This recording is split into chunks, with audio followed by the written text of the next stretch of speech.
All right.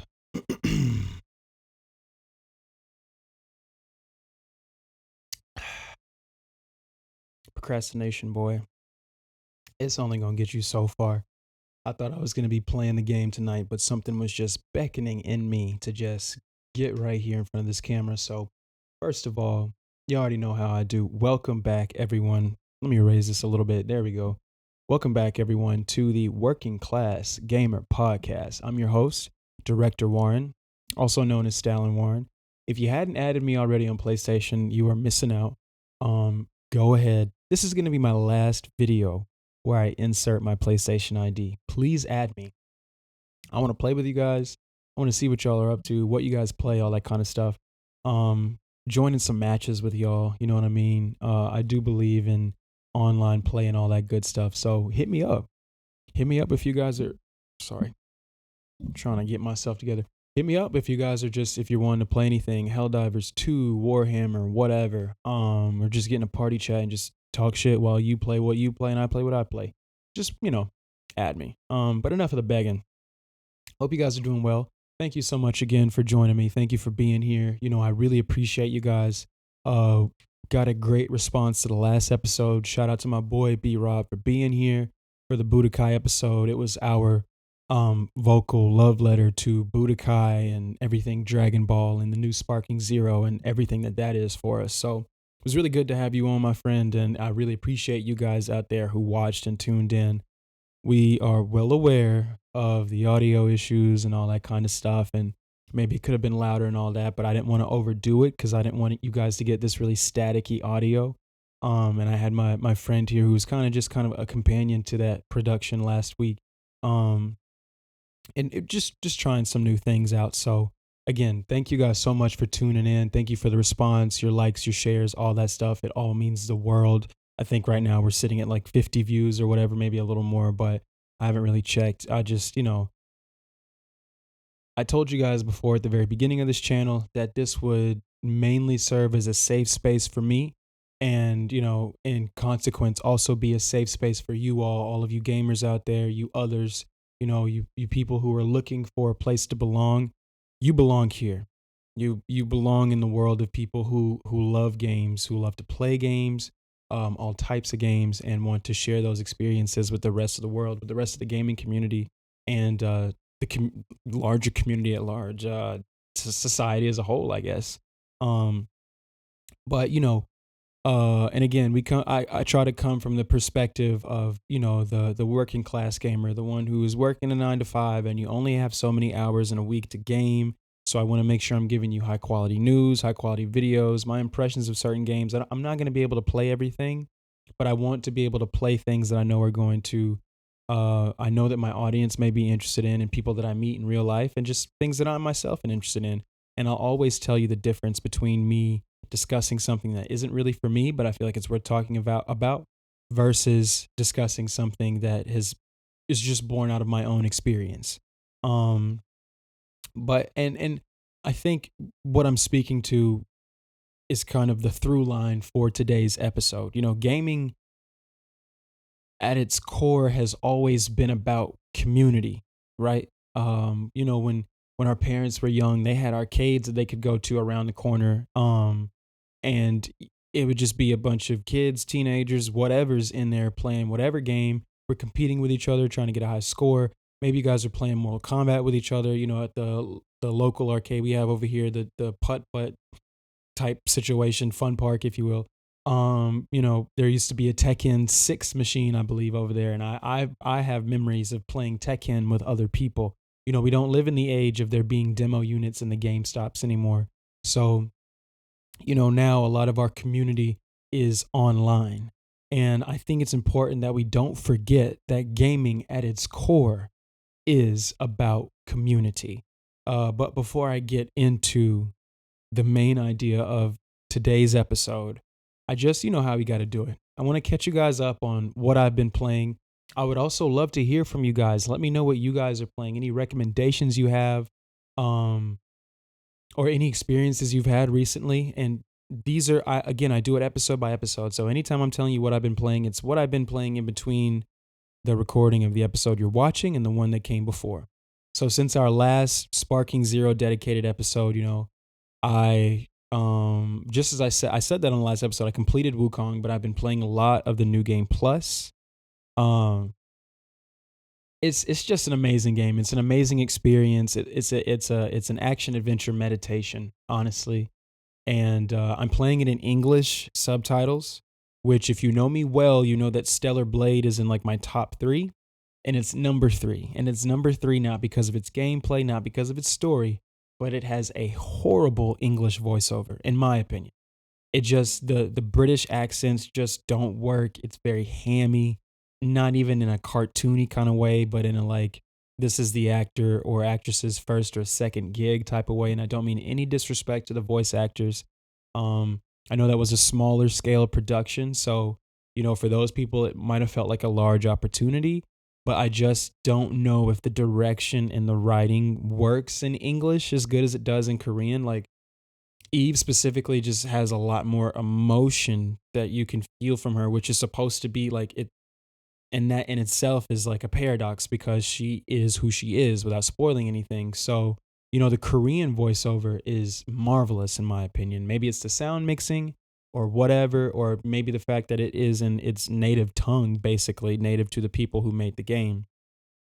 But the English voiceover just does not do it for me. Um, and every time I start that game, I realize, oh my God, it's in English. I need to go back to the title menu. But you have to go back to the title menu to change the language. So, for the little bit of New Game Plus I've done in that game, and I'm really just waiting on the PS5 Pro update before I dive back into that game. It's just like, I'm always feeling like, dang, I forgot to turn it off again. Black Myth Wukong is completely different. The English is not as good, but it's up there. And it's because every character kind of has a distinct voice, which number one to me is the biggest deal. Number two, you almost get the same vocal inflections in English that you're getting in Chinese. So you're still getting, there's a lot of drama. There's just a lot of some characters have more gravitas than others. Some characters are funnier than others. And obviously that translates better in English when you speak English than it does in Chinese. And you can kind of pick up on that. I watch not a lot, but I do watch and own foreign language films. So, especially from the East, Japan, Korea, and China. And again, I don't speak the language, but I can kind of infer the emotions of the scene just with the given context, whether it be the visuals or the sound or just the actions and all that kind of stuff, where we are in the story. And just, hearing all of that again, because I read those subtitles like the Bible. So hearing everything again in English it's pretty dope. It's a dope experience. Again, you guys know I recommend Black Myth Wukong. I don't care who you are, what you play. If you're a Stardew Valley player and you got a PlayStation 5, I think you need to get Black Myth Wukong and try it out. And now that it's coming to disc, you know, what better time to try it out than to try a physical copy and pick it up from somewhere and just have a piece of that of art history, frankly. But I'm not gonna get too deep into Wukong because there will come a day where I do an episode around, and I know I keep talking to you guys about it. It is gonna happen. I'm gonna figure it out. The other game I've been playing, I've revisited Spider-Man Remastered. Just in the lead up to the Pro coming out, like I just want to kind of get back in the swing of things and go through the series all over again. So Spider-Man Remastered, and then finally doing the DLC. I never got to do it, and the PS5 Remaster comes with the DLC. Then going into Spider-Man Miles Morales, which that is what it is, and of course, going into Spider-Man 2. And I think when I first played Spider-Man 2, I wasn't the biggest fan. Like, I mean, I loved the game for what it was, but it was just like, it felt like it was missing a little bit. And I'm kind of excited to dive back into it because I did replay the opening 20 minutes and it's like, oh, this game it still had the juice. You know what I mean? Like, it still had a lot going for it that a lot of other games don't. That similarly Wukong has in its first 20 minutes. It just really establishes what kind of adventure you're about to go on in Spider-Man 2 in those first 20 minutes. And so playing Spider-Man Remastered, it's just like, it really brings me back to when I first got that game on PS4, and it was just like, oh my gosh, we are playing a modern Spider-Man, like a true Spider-Man game, a true open world adventure. with really good swinging, really good combat. Again, completely born out of the Batman Arkham trilogy, but in the Spider-Man way and done in a way that nobody but Insomniac Games could do it. Spider-Man Remastered just takes me back to how I felt playing Spider-Man 2 in 2004 on my Xbox. Or no, I wasn't playing it until like maybe 2006, but it came out in '04. But it just brings me back to those days. Just a 10-year-old playing the first open world Spider-Man game, and just this feeling of awe and wonder that I had. And now playing Spider-Man Remastered, it's just like that story just has so much heart. It's got so much heart in it. And oh Lord, I forgot to put my timer on. Sorry guys. And I just like I'm really grateful for what we got out of that game. It did deserve a Game of the Year edition, more so than Spider-Man 2 is not gonna get anyway because there's no DLC coming, unfortunately. But it was a marquee title, and it's the kind of title that if they preserve video games at the Library of Congress, they need to preserve Spider-Man 1, the PS4 version. So I've been back in that. I've started Alan Wake Remastered, and I just got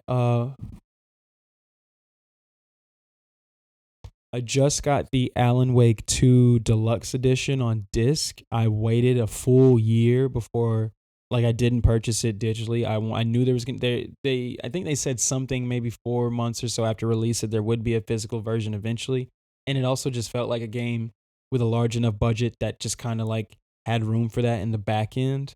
I'm not mad at them for the digital delivery at the beginning, but I just kind of had a feeling that Remedy was going to do this. Published by Epic Games, which is kind of interesting to me. I didn't even notice that at first. But Alan Wake 2, the deluxe edition on disc, not only does it include all of the DLC, including the new Lake House expansion for Alan Wake 2, but you also get Alan Wake Remastered. Now, the reason I have these games is because I've talked about this before with any sort of media, whether it be any one of these movies on my wall, a television show or a video game or an album. I kind of wait, like, if it's not something I know I'm going to be there for on day one, I like kind of put it in my orbit. You know what I mean? And I kind of wait for it to call out to me. And I really the thing of the Alan Wake lore that's calling out to me the most because of the type of gamer I am is Control. I've heard so many good things about Control over the last 5 years of its existence. The Ultimate Edition on PS5 is no slouch, and I tried it a little bit on Xbox via Game Pass, and I was playing other things that kind of took my attention away. But I recognized that it was very cool, and I recognized what was going on. So I really wanted to get into it, but I just didn't at the time. And if it doesn't feel right for me, I don't force myself to continue to fight through it. And then come to find out, Control is weaved into the Alan Wake universe, and that the connection, I think, happens. I think the end of Control's last DLC kind of leads into Alan Wake 2, kind of bringing it all together. So I'm playing them in order. You can actually check out my episode 1 walkthrough of Alan Wake Remastered because it's done by episodes. I just love the presentation of that game. Number one, it's a brilliant remaster. It's a brilliant remaster. It looks amazing. Number two, the writing, the acting, like the atmosphere, the story.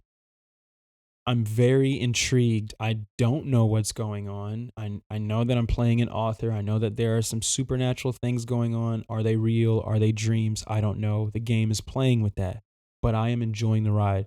I am also, like, everyone in the game is interested in my wife. So this is a very quirky type of game. Not quirky. That's not really the right word for it, but I like the way Remedy tells their stories. I recently got a copy of Max Payne 2 on Xbox, which I'll probably stream on this channel at some point.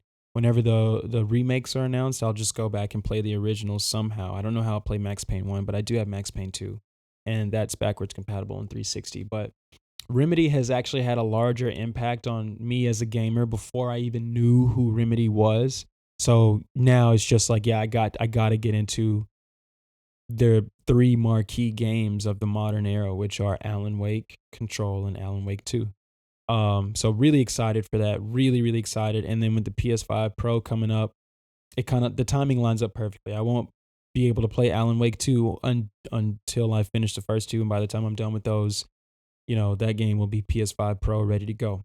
So it'll be well after that because I play games, to be honest with you, and because of what I'm playing currently. The next game beyond that, which is what I played a little bit tonight, before I started recording, is Call of Duty Black Ops 6, man. And let me take a sip of my tea first. This is the thing, man. Call of Duty is a propaganda machine. We know it. Everybody knows it. Everybody who enjoys it knows it. Everybody who hates it knows it. It's fine. Like many things in America, it's a propaganda machine, and that's cool. It's just something about the Black Ops series, and I don't know if maybe I just have such a deep nostalgia for that first one, especially on Xbox 360 and what that was, the campaign, the multiplayer, the zombies, like, but especially that campaign. Black Ops 2 was it, it was good. I'm trying to figure out one of them, like both 2 and 3 were good, but one of them was great. And I want to say the one that took it to the future and bounced back and forth, that was the great one in my opinion. But I love the Black Ops series. Like the only one I didn't play was Cold War. Again, back to the propaganda machine thing. I just wasn't interested in playing as a soldier answering to Ronald Reagan. I just wasn't interested in that at all. So I have it on my PlayStation library because of PS Plus, and I still haven't downloaded it because the itch just hasn't scratched me that bad. But for what's going on in Black Ops 6, really enjoy. I've only played like maybe 2.5 hours of the campaign, and I have that video in my archive streams in the live section of my channel.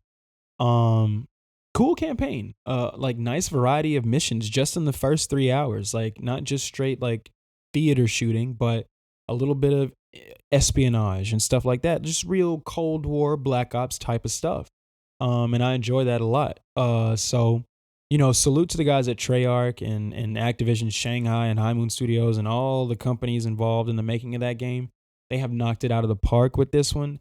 The multiplayer is what I've probably spent 90% of my playtime on. I haven't touched zombies yet. I'm not really a zombies guy until like people in my life say, "Hey, let's get on zombies." And because I enjoy it, I just don't gun for it when I get a Call of Duty. And first of all, I don't get Call of Duties. But after that beta, I had to make sure I got Black Ops 6, and the multiplayer is literally 10 out of 10. It's a 10 out of 10. There's nothing wrong with it. I haven't had any lag. I haven't had any crashes. A match hasn't dropped. And again, we can say what we want all day long about the propaganda machine that is Call of Duty, but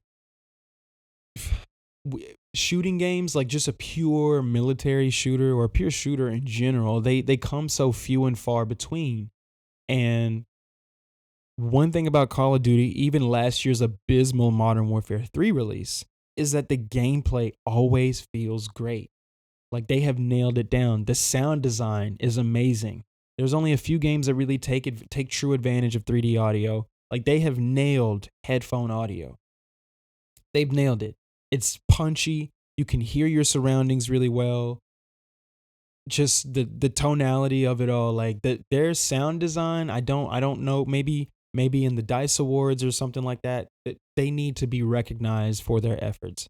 And the other game we're going to talk about today should also be recognized. But Black Ops 6, man. Black Ops 6 is a W. It's a huge W for Activision, Blizzard, and Xbox. And I'll probably be playing it year round. I definitely could see myself engaging with Black Ops 6 multiplayer like year round. So, I know on PC, like the whole launcher thing, because now Call of Duty is its own app, and you're pretty much buying the license to whatever recent title. So you either have that license via the disc, or you've bought it digitally, and you download the necessary assets to launch that game within the Call of Duty launcher. It works really well on console once you have the data on your console. I've heard not so favorable things about the launcher on PC, especially if you're buying that game via Steam. Just a lot of hoopla you got to go through just to get a Black Ops match going. So, and I get, actually, I want to stop there for a second because that with the PS5 Pro at the time of this recording is going to be out in 4 days. It's going to be out Thursday. I'm recording this Sunday before daylight savings time kicks in cuz I'm just up and at it.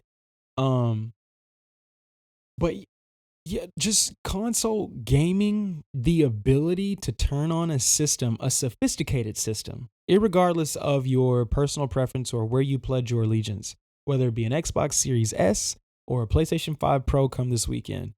Like, it's really dope and really amazing that we have these boxes that we can plug into our TVs, in our living rooms, bedrooms, offices, whatever, and get a game started. And now with SSDs as our memory base, we launch these games super fast on Xbox. And actually that's one of the greatest features on Xbox Series right now is just the ability to switch from one game to the other via quick resume. Um, Not having to deal with drivers and like just weird stuff going on. Like, yeah, it would be cool to be able to mod some of our favorite games, but like to have a 4K 60 experience on some of these titles, like or 1080 120. I'm pretty sure Call of Duty is 1080 120.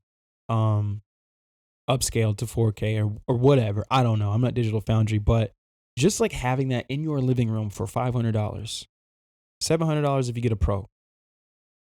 That's kind of insane, and I feel like we are not realistic enough with like how amazing that is just from a technological standpoint. Because again, when you hear the things that you hear about certain PC experiences, whether it be Star Wars Jedi Survivor, Call of Duty Black Ops 6, Dragon's Dogma, Wukong, depending on what kind of rig you had, like Starfield when it first launched, Cyberpunk, the list goes on and on and on. And some of these games have their issues at launch on console as well, but for the most part, they work like they're supposed to on day one. I know that we live in an age and culture of like taking the smallest issue and making a Mount Everest out of it. But by and large, 99, I'd be willing to say 90 to 95% of console games that launch today are going to work out of the box. You put the disc in, you install, maybe you got to download a little patch or whatever, but it's good to go after that. Like I couldn't imagine like you wait for the install, which is already one thing that we all have to do, and then after that you maybe figure out your launcher or download some more drivers because this particular file might not be compatible with your particular wired controller on PC or whatever you got going on. Like it's just annoying. And they got 3D audio built into it. If you want 3D levels of audio, like if you want that level of audio, Dolby Atmos level, you know what I'm saying, 7.1 DTSX surround sound, most people are going to need a dedicated sound card in their PC to get a similar experience. So, I mean, we get a lot of things on top of the potentiality of maybe it being a 4K Blu-ray player. We get a lot of dope stuff out of console gaming. And like Call of Duty to me is the biggest yearly reminder that console gaming, at least in 2024, is king. I want a PC. I want a 4090 rig. Please don't attack me. Like I want 64 gigs of RAM. I want something comparable to what I use to edit everything that I do on Mac. And it would take me maxing out a PC to get something comparable to what I have on my Mac Studio. And that would allow me to do PC gaming, but I don't want to be able to game on my workstation. That's really the main reason I don't have a PC. I just don't want to combine those two worlds. Like I like that when I log on, it's DaVinci Resolve waiting on me, research I'm doing on Chrome, and that's about it. And GarageBand for when I'm recording a podcast. And that's about it. If I get a PC, man, it's just going to be a whole bunch of hoopla on there on top of all the games. And I would have to, it's already, I got 2 terabytes of cloud storage and a terabyte on the system itself. And I need to get another 2 or 3 terabytes of extra storage. I would need maybe double or triple that if I started gaming on a PC on top of editing videos and pictures on a PC. So I like those worlds being separate. And I like that the consoles are powerful enough that it feels good to game on a console. Again, 1080p 120 upscaled to 4K via the system. And then maybe if you got a good enough TV, your TV is upscaling that signal as well, and you're playing it, and it doesn't feel like you're playing a 1080p HD game. It feels like you're playing something from the Ultra HD era, from the future sometimes, depending on what you're playing. So yeah, Shout out to consoles. Shout out to availability. Shout out to accessibility. Whether you're on Series S or Series X or PS5, or we'll be on PS5 Pro come Thursday and beyond. Salute to all of you on console and all of my friends on PC. I'm trying to get like y'all one day, but you know what I'm saying? I just, you can't beat the convenience and level of power that people have in their living rooms. You can't beat that. You can't argue it. And you can't build that on PC for the same price as what people can go to GameStop, Target, Walmart, or whatever and get these systems. Anyway, that's a ramble for another day. Yeah, the last game that I've been playing is the main game we'll be talking about today, which is Dragon Age: The Veilguard. I have put, as of tonight, 6 hours and 36 minutes into that game, so I am nowhere near done. I am maybe halfway through Act 1. Maybe I just picked up my first 2 side missions. I left off in the lighthouse, and which is like your like main hub where you can talk to your companions and all that kind of stuff. And yeah, so I'm going to save all of my thoughts on that. I just want to hit a quick point before we get into my thoughts on the Veilguard and everything surrounding the Veilguard, if you know what I mean. And if you don't, you will know by the end of this episode. But the PS5 Pro, man. The PS5 Pro will be here again this week, the week of this release. Like, we got an election on Tuesday, and then we get the PS5 Pro on Thursday. So, I don't care I do care how the election goes, but one way or the other, the PS5 Pro is a good way to block out all of the noise of whatever conversation will be happening around that. Shout out to you guys that have pre-ordered it. I have pre-ordered it via my favorite retailer, and yeah, man, I'm just hyped. I'm really hyped, bro. I'm really hyped. I'll probably discuss the PS5 Pro in full and just everything about it. And I feel like I keep seeing people do their damnedest to just find reasons for me and you, if you're excited for it, to just not be excited for it. I see people in the Reddit like the subreddits, the PS5 Pro subreddits, like, hey, I know it sounds lame, but I'm excited to get my Pro. And it's just like, yo, like, it's okay to be excited about something, and it's okay to not be in a rush to get that something. Like, I feel like both lines of thinking can coexist, you know what I'm saying, in the gaming community. No matter how toxic we not me, but we as a community try to make gaming, I think it's okay to be excited about something. If somebody's excited for a Pal World expansion, not my type of game, but I'm not going to shit on them for being excited. And I don't want them to be around me and be like, hey, I don't want to sound lame, but we're getting a new Pal World update. Like that. No, bro. Enjoy. Just enjoy. Life is so short. Just enjoy. And so I am very excited. I'm very excited. I said this last week and I'll say it again. If I can do November how I want to, it'll still be an expensive month because I have to play Stalker 2 day one. And luckily that's November 22nd. So maybe I'll catch a Black Friday deal on a Series X or whatever. I am getting a disc drive for my PS5 Pro. So I'll probably settle for the Series X digital version, that white. It's very clean. It's a clean white box. I kind of like it. $50 off the regular price. So if I can get my hands on one of those, I'd be a happy camper. And that would be my Game Pass machine for sure, starting with Stalker 2. But yeah, I'm hyped for the PS5 Pro, man. This is the Working Class Gamer podcast, so I am going to call out Sony for the hullabaloo they're trying to pull with the plates. So people who have bought colored plates on the Slim, even though they have the exact same dimensions, outside of the disk drive plate or the digital plate, the top plates on the top half of the PS5 Pro, the ones you bought for Slim, because PlayStation has some great colorways now. Sorry guys, my eye's itching. PlayStation has some great colorways now that match all the colorways they have on their controllers that you can swap out on your PlayStation 5. You have a red PlayStation 5, you have a blue PlayStation 5, and maybe some other colors. Black. And Yeah, if you got those plates, you can't swap them out on your Pro. They're not compatible. They've literally changed the teeth on the Pro so that, you got to buy a whole new set of Pro faceplates. And then those are going to be like $60 probably. I think that's lame as hell. I'm excited for the Pro, but Sony, I think that's lame as hell. So that's all I got. I don't have a rant over that. I just think that's lame as hell. It sucks. It's a first world problem. Wanting to change the color of your PS5 Pro the week that you get it or whatever, having to spend another $60. It is a first world problem, but I think it's fair to say that some of these first world issues, especially in our community, in the gaming community, they're getting out of hand. I don't know the costs on their end to create these plates, but I don't feel like they had to change the teeth for the Pro design. I feel like they could have stayed the exact same. I've opened up a Slim before, and nothing about the teeth, like when you put the plate in there where the teeth go, nothing about those seemed to affect the performance overall of the system.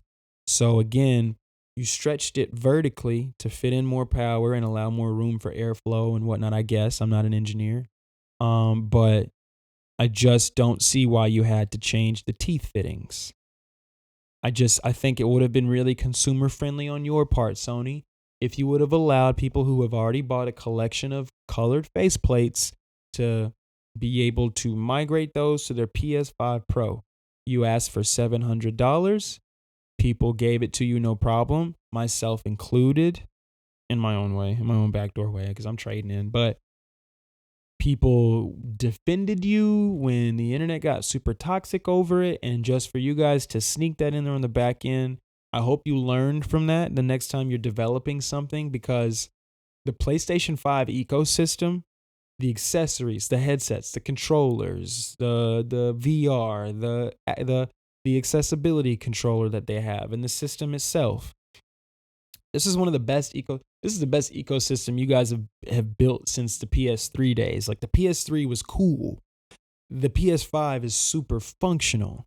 You know what I mean? The whole ecosystem, it's just super, like the headphones being designed around the Tempest 3D audio tech inside the PS5 and just the design motif of it and everything. Like, you guys have built an amazing ecosystem, and people have bought into it, which is probably why you guys feel so confident in reselling plates. But it comes off as really greedy.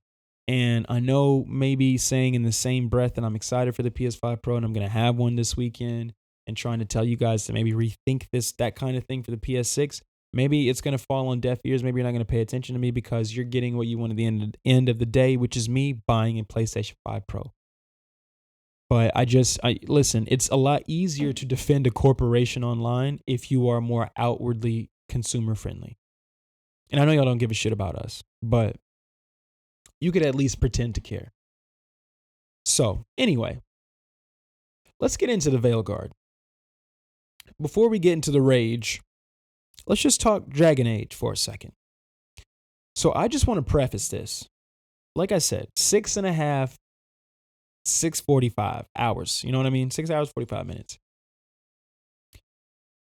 I'm the kind of gamer, when something releases, I just take it for what it is. If I'm buying it, number one. Because I've been a visual marketing just enjoyer as far as games go since I was young. For as long as I've had access to YouTube, watching game trailers, watching the walkthroughs, watching developer interviews, and like Bungie VDocs and stuff like that has always been one of my favorite parts of a new game coming out. Is what kind of content are they going to give us on the front end before this release to allow us to see the game? And some people are much better. Some developers are much better at that than others. Some developers know how to show you hours of their game and not show you a lick of the best content. And then some developers only know how to show you 10, 15 minutes every 3 or 4 years. And that can get annoying. So Dragon Age, you know, when it was in its prime, in its heyday on the 360 and PS3, I was, according to my parents, too young to engage with something like that. I've talked about it before. It was just certain things I didn't even bother to try to ask. Hey, Dad, Halo is M-rated, but it's aliens and it's this and it's that and blah blah blah. And luckily for me, he already kind of knew what Halo was, so I was just like, yeah, no, cool. And if I bring you Dragon Age, which is filled with blood and gore and violence and sex and death and all kinds of stuff and blah blah blah, it's like, I don't know. You know what I mean? I was 13, 12. I was 12 when I got my Xbox. So when I got my 360. So I wasn't yeah. Yeah, I was 12.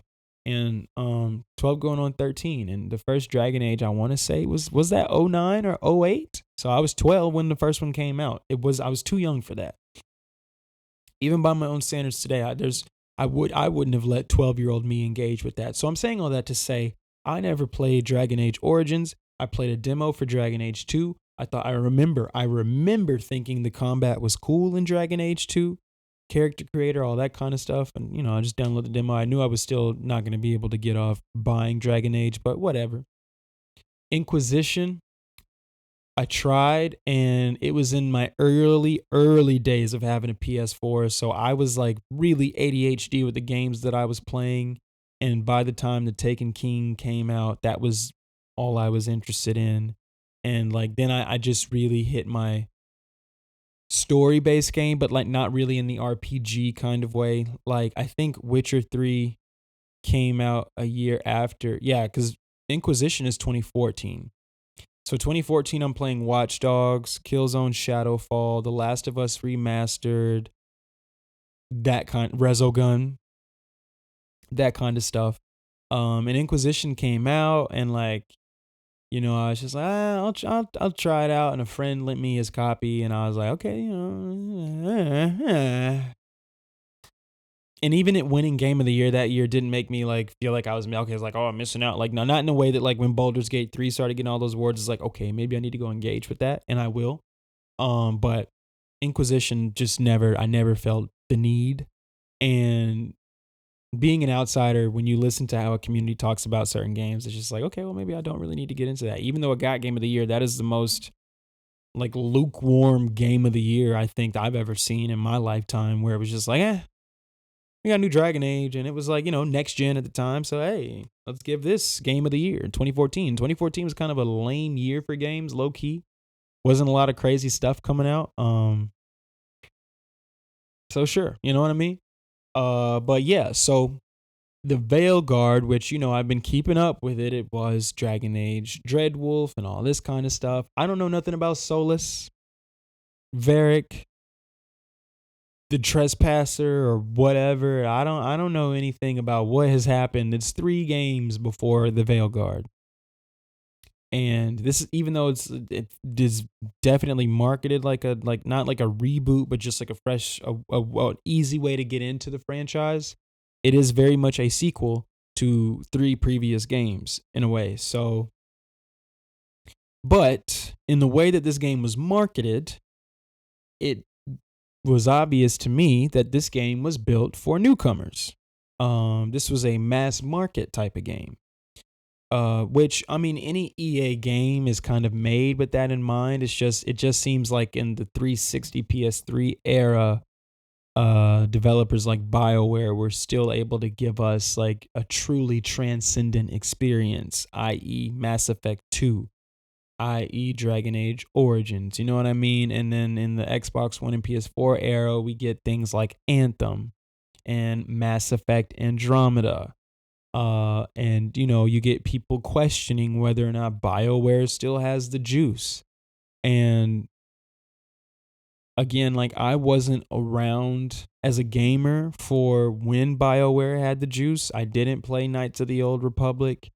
I wasn't, I didn't play Dragon Age. I missed Mass Effect 1 and 2, and I played 3 because I was of age by then, according to my parents. So I was able to get 3, and I played that. Really cool.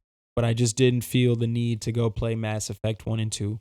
And I know that if you're a Dragon Age or Mass Effect fan, I probably sound like a silly goose to you right now. But that just like, I played what I could. You know what I'm saying? Like, now I have all this autonomy over what I play, watch, or whatever. And, I just don't have the time. Such is the paradox of being a lifelong gamer, right? But yeah, the Veilguard, I think when it was first revealed, it was pretty much the opening 25 minutes or so, that they showed gameplay for. And, the first thing that stuck out to me was kind of how, at first I called it cartoony, but now I call it storybook. Just the art direction, the way that the game looks. The graphics are amazing, but it was just like the way it looked was very storybooky to me. And I was like, I don't know about this. And then the first previews came out. And the previews were very, very, very favorable to the Veilguard. And so I was like, okay, this seems like my type of game. I'm a big fan of Dragon's Dogma 2. I'm a big fan of The Witcher 3. I'm a big fan of, trying to think of another like high fantasy game I've really enjoyed. I have Immortals of Avium. I haven't played it yet, but I have it. But I'm just a big fan. I'm in this space now where I really want to find a piece of high fantasy to enjoy. I feel like I'm missing a game. I mean, the God of War series is on my mind, but that's not what I'm thinking of when I think of a high fantasy like RPG, right? It's kind of the same reason why I'm watching Rings of Power on Amazon Prime, and I really need to get back into it on season 2 because I've heard season 2 is crazy good. It's just something about fantasy. It's just like, especially fantasy that has its own rules. And I'm not talking Game of Thrones fantasy. That's actually too human for me. I like when you are dealing with elves and you are dealing with orcs and you are dealing with dwarves.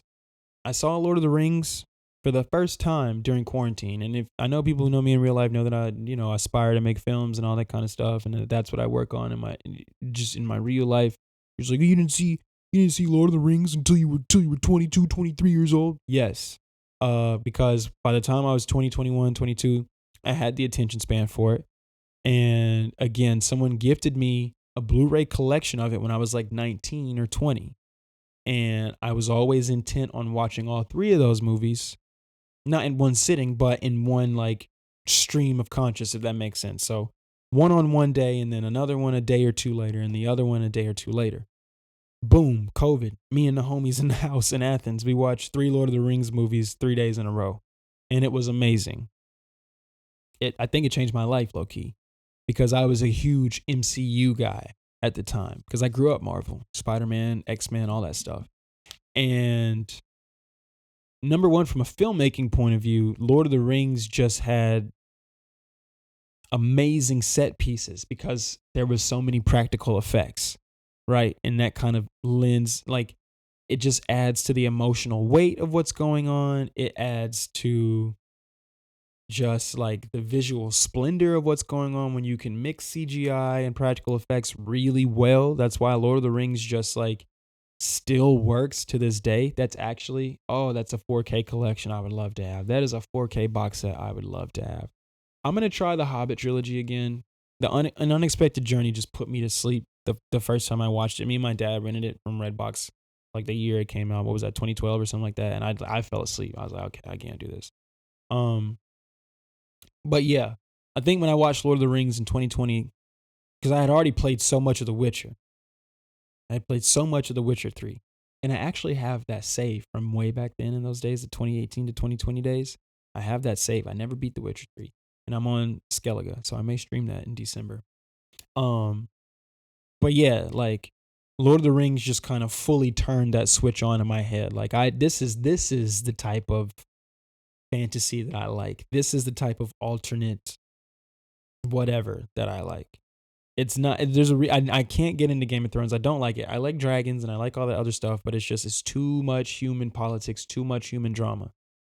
I like Lord of the Rings, where it's like, I don't even know. Well, there's humans in Lord of the Rings, but like there's a lot of other types of characters. You got your whatever Bilbo Baggins in them is, and Frodo. I can't remember what the hobbits. You got the hobbits, you got elves, you got orcs, you got dwarves. It's just really cool, right?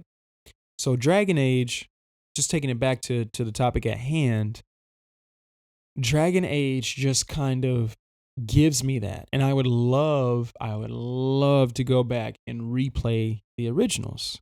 because they hold up, art direction wise and graphics wise. They hold up pretty well in my opinion. I hope we get a remake. I highly doubt we'll get a remake of those two, but I would love to go back and play them.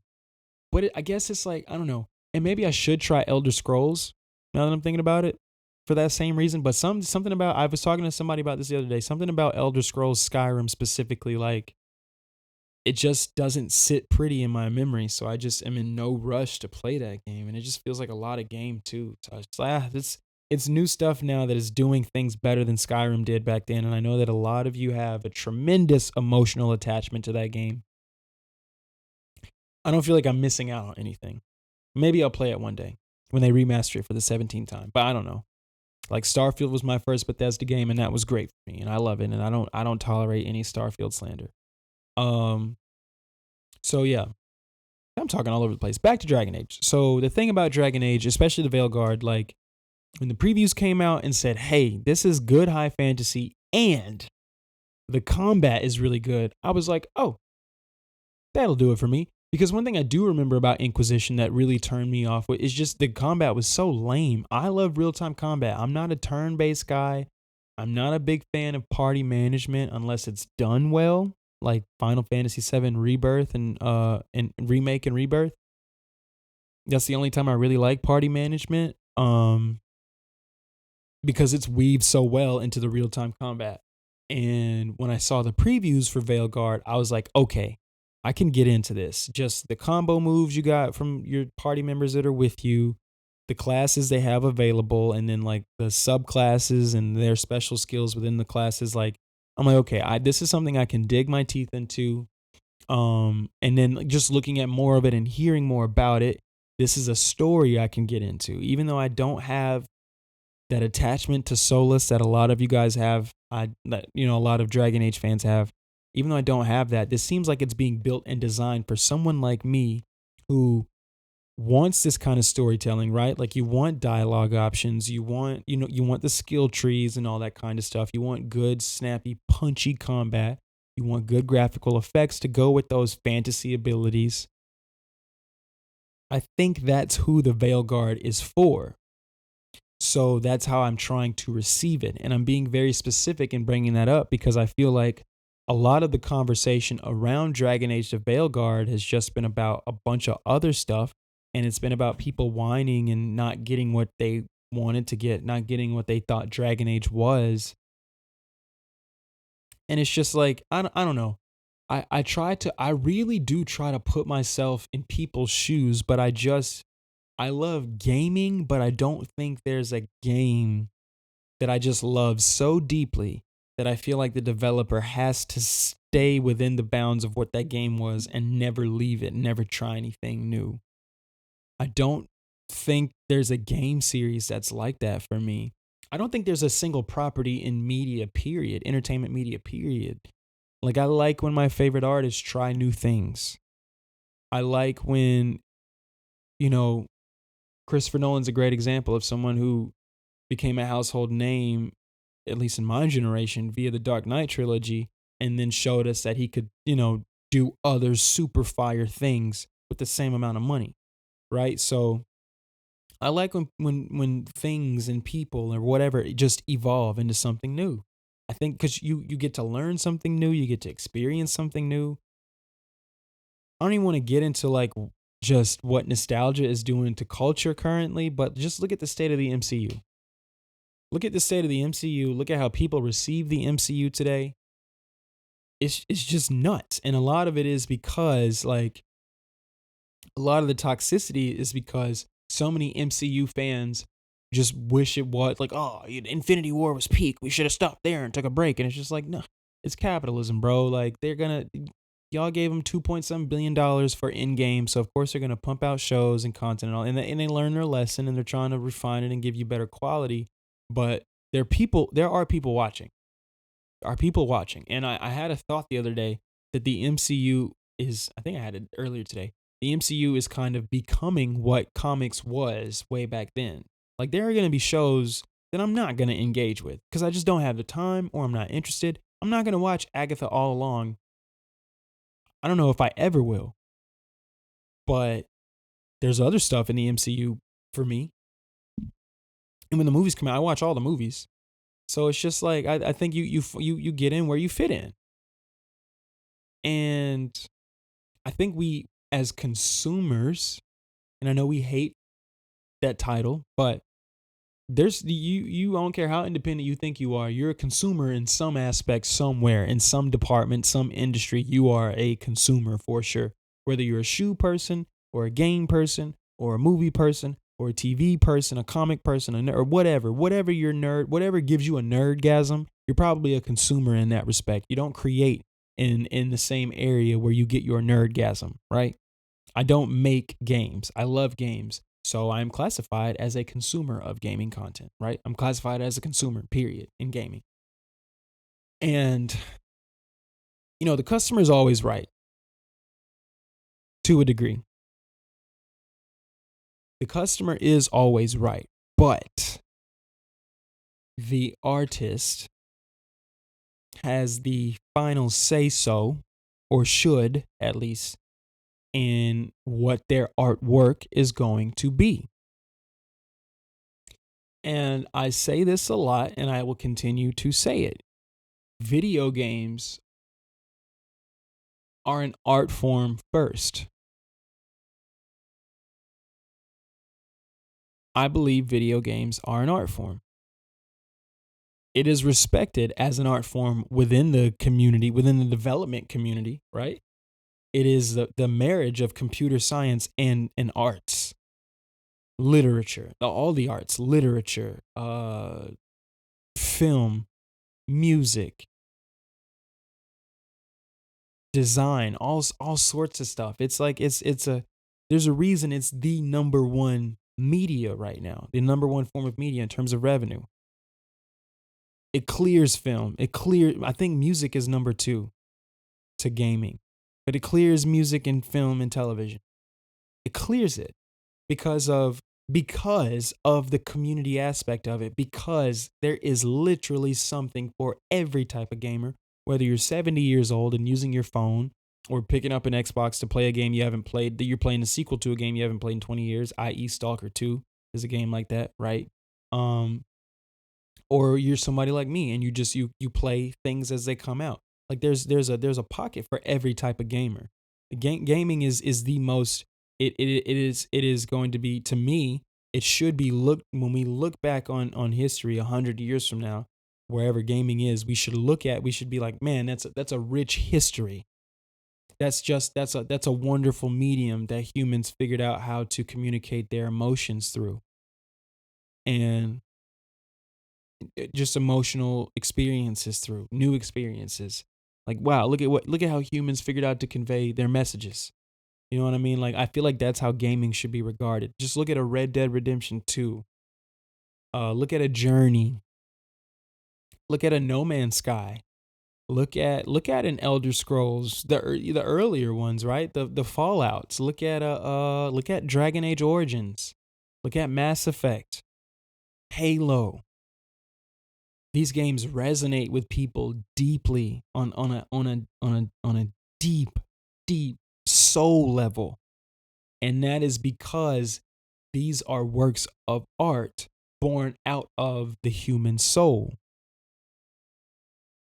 Now, just like with any media that has been monetized, the people who finance these great works of art have the true final say so in how that art is going to be made and delivered. And that's not a bad thing.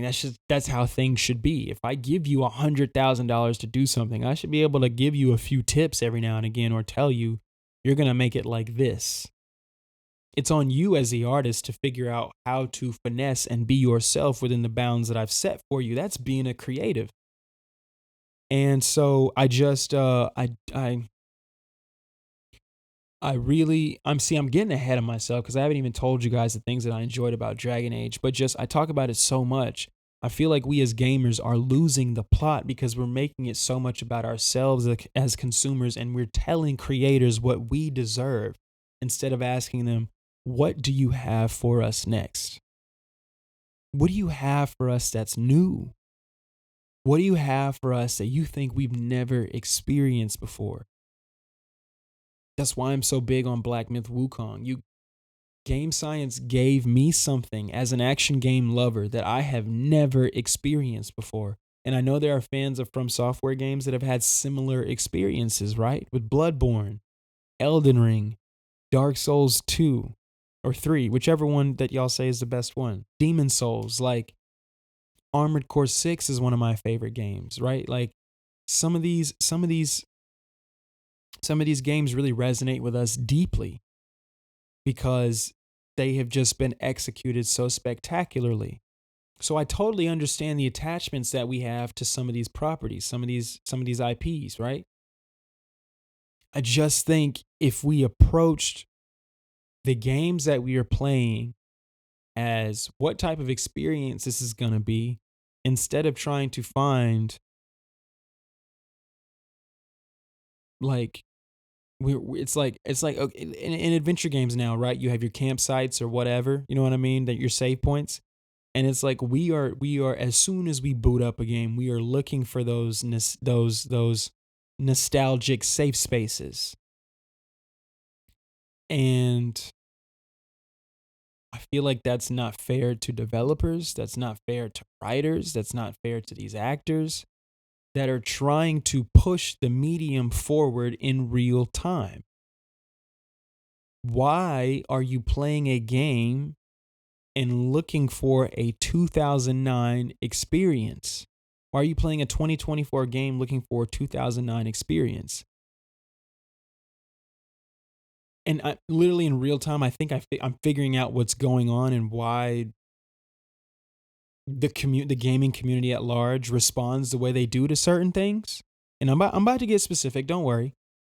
But I just want you as a gamer or whoever you are to start asking yourself, if one of your favorite games, if Halo 6 gets announced tomorrow, why would you want it to be what it was in 2001 and 2? Why would you not want what is now called Halo Studios? Why would you not want them to figure out how they can push the series forward? There are core pillars of Halo, right? There are core tenets of who John 117 is, Master Chief, who he is and how he fights and his demeanor and all that kind of stuff. There are core tenets to who the Covenant are. There are core tenets to how this battle has gone on. But how can we take what we have established in history and push it forward?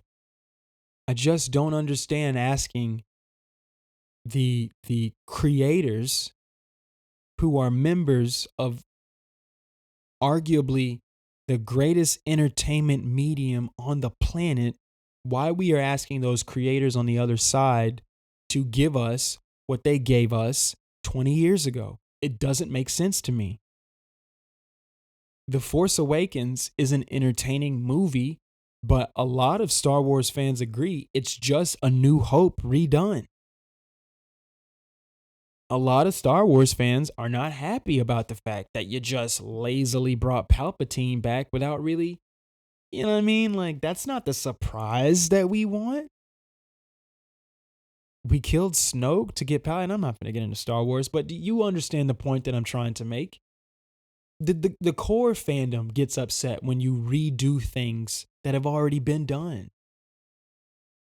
And I'm bringing this up because the core fandom of Dragon Age is not the loudest and most critical population of people against Dragon Age.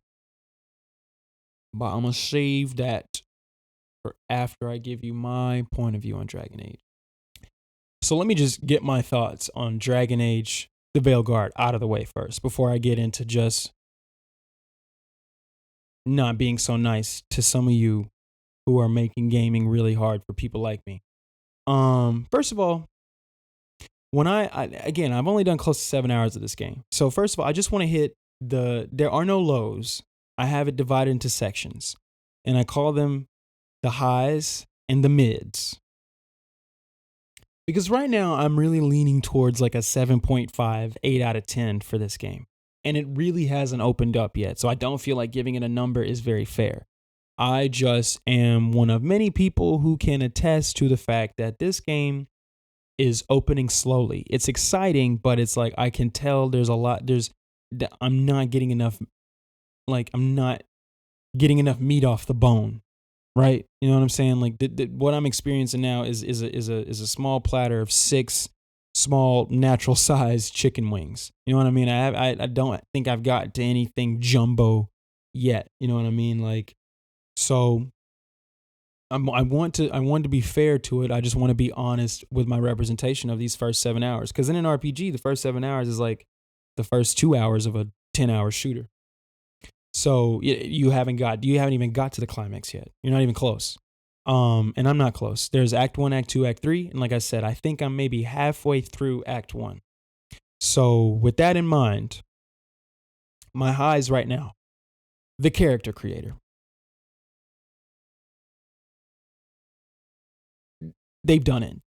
They've done a damn good job. And I've seen some criticisms, some that are valid and some that are just stupid to me.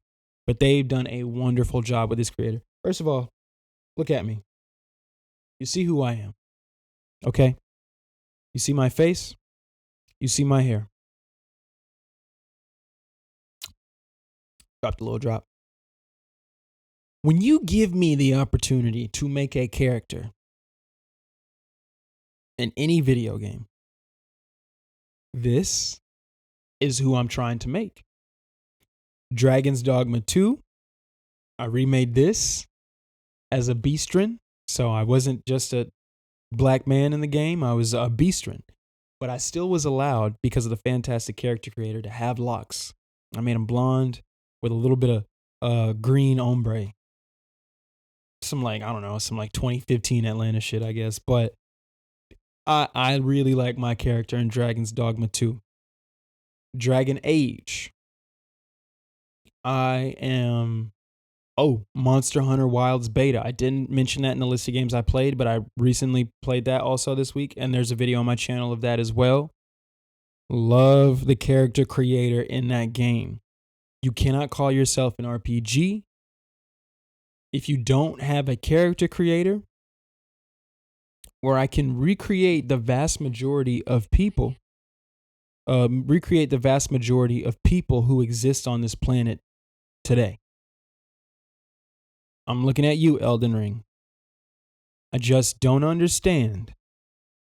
I don't understand. And the excuse of, you being a Japanese company or we're from this country company and, we don't have this many type of people in our country, so we didn't think about it. It's not a good excuse anymore. Capcom is a Japanese company and they blew y'all out of the water with the hair textures and the skin and all kinds of stuff. They blew all the other companies out of the water. And I think EA and BioWare took note of how people felt. And the hair point, I want you guys to remember the hair point because we're going to get back to that.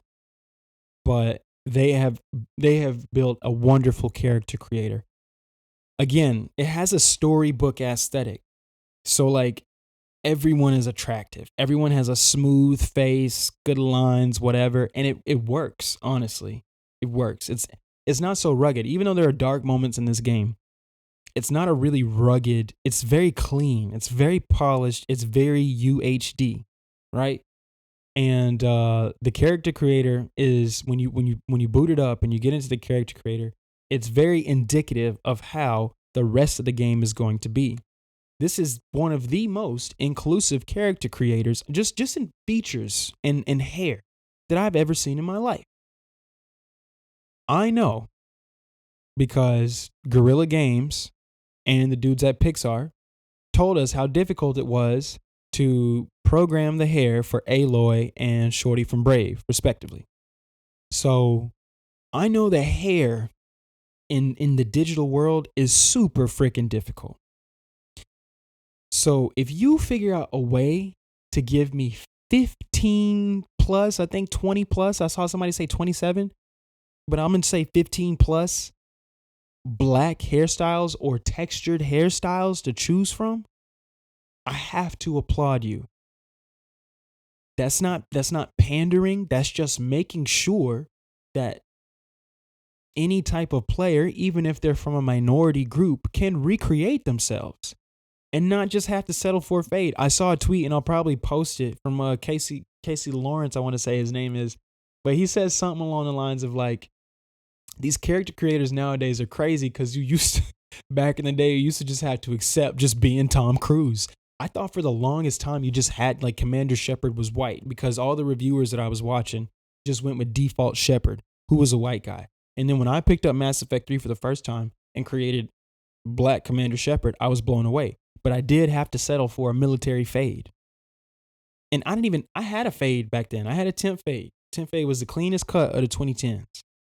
I had a clean ass face in high school and a low cut temp fade, right? And that's what I had to settle for. But I always, if I had a chance, I was gonna put some cornrows on my dude or whatever, or what. And that was the next step up. Okay, we got cornrows. In the football games, you can put cornrows on your player.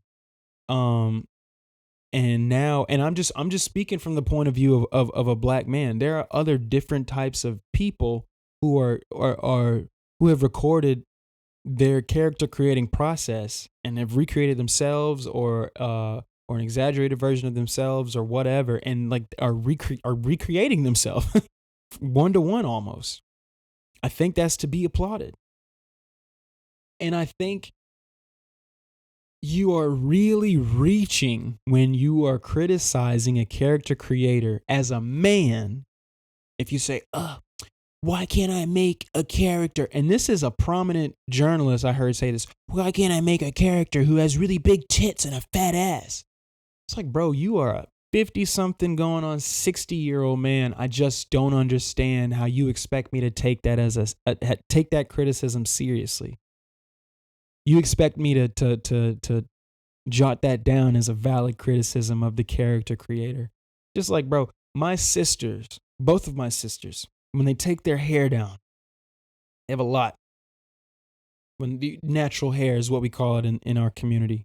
When they take their natural hair out, when they blow it out, it's a fantastic curly, not really a fro like in the 70s aesthetic, but just like, and it could be if they wanted it to be that way, but it kind of flows downward in the same way my hair flows downward, but as a fro. They have that in Dragon Age. And I'm telling you 100%, there are nerdy black girls with kinky curls who are very happy that they can recreate themselves in this game. And not only that, the hair physics are great. Somebody posted a little video clip on Twitter of somebody doing this in the same way my hair is moving on its because of the inertia. The hair does that in the game. Small detail, doesn't really matter when you're playing a game and once you put the armor on and you're doing your dodges and stuff like that. But it's a cool detail. While I'm making my character, because it's part of the immersion.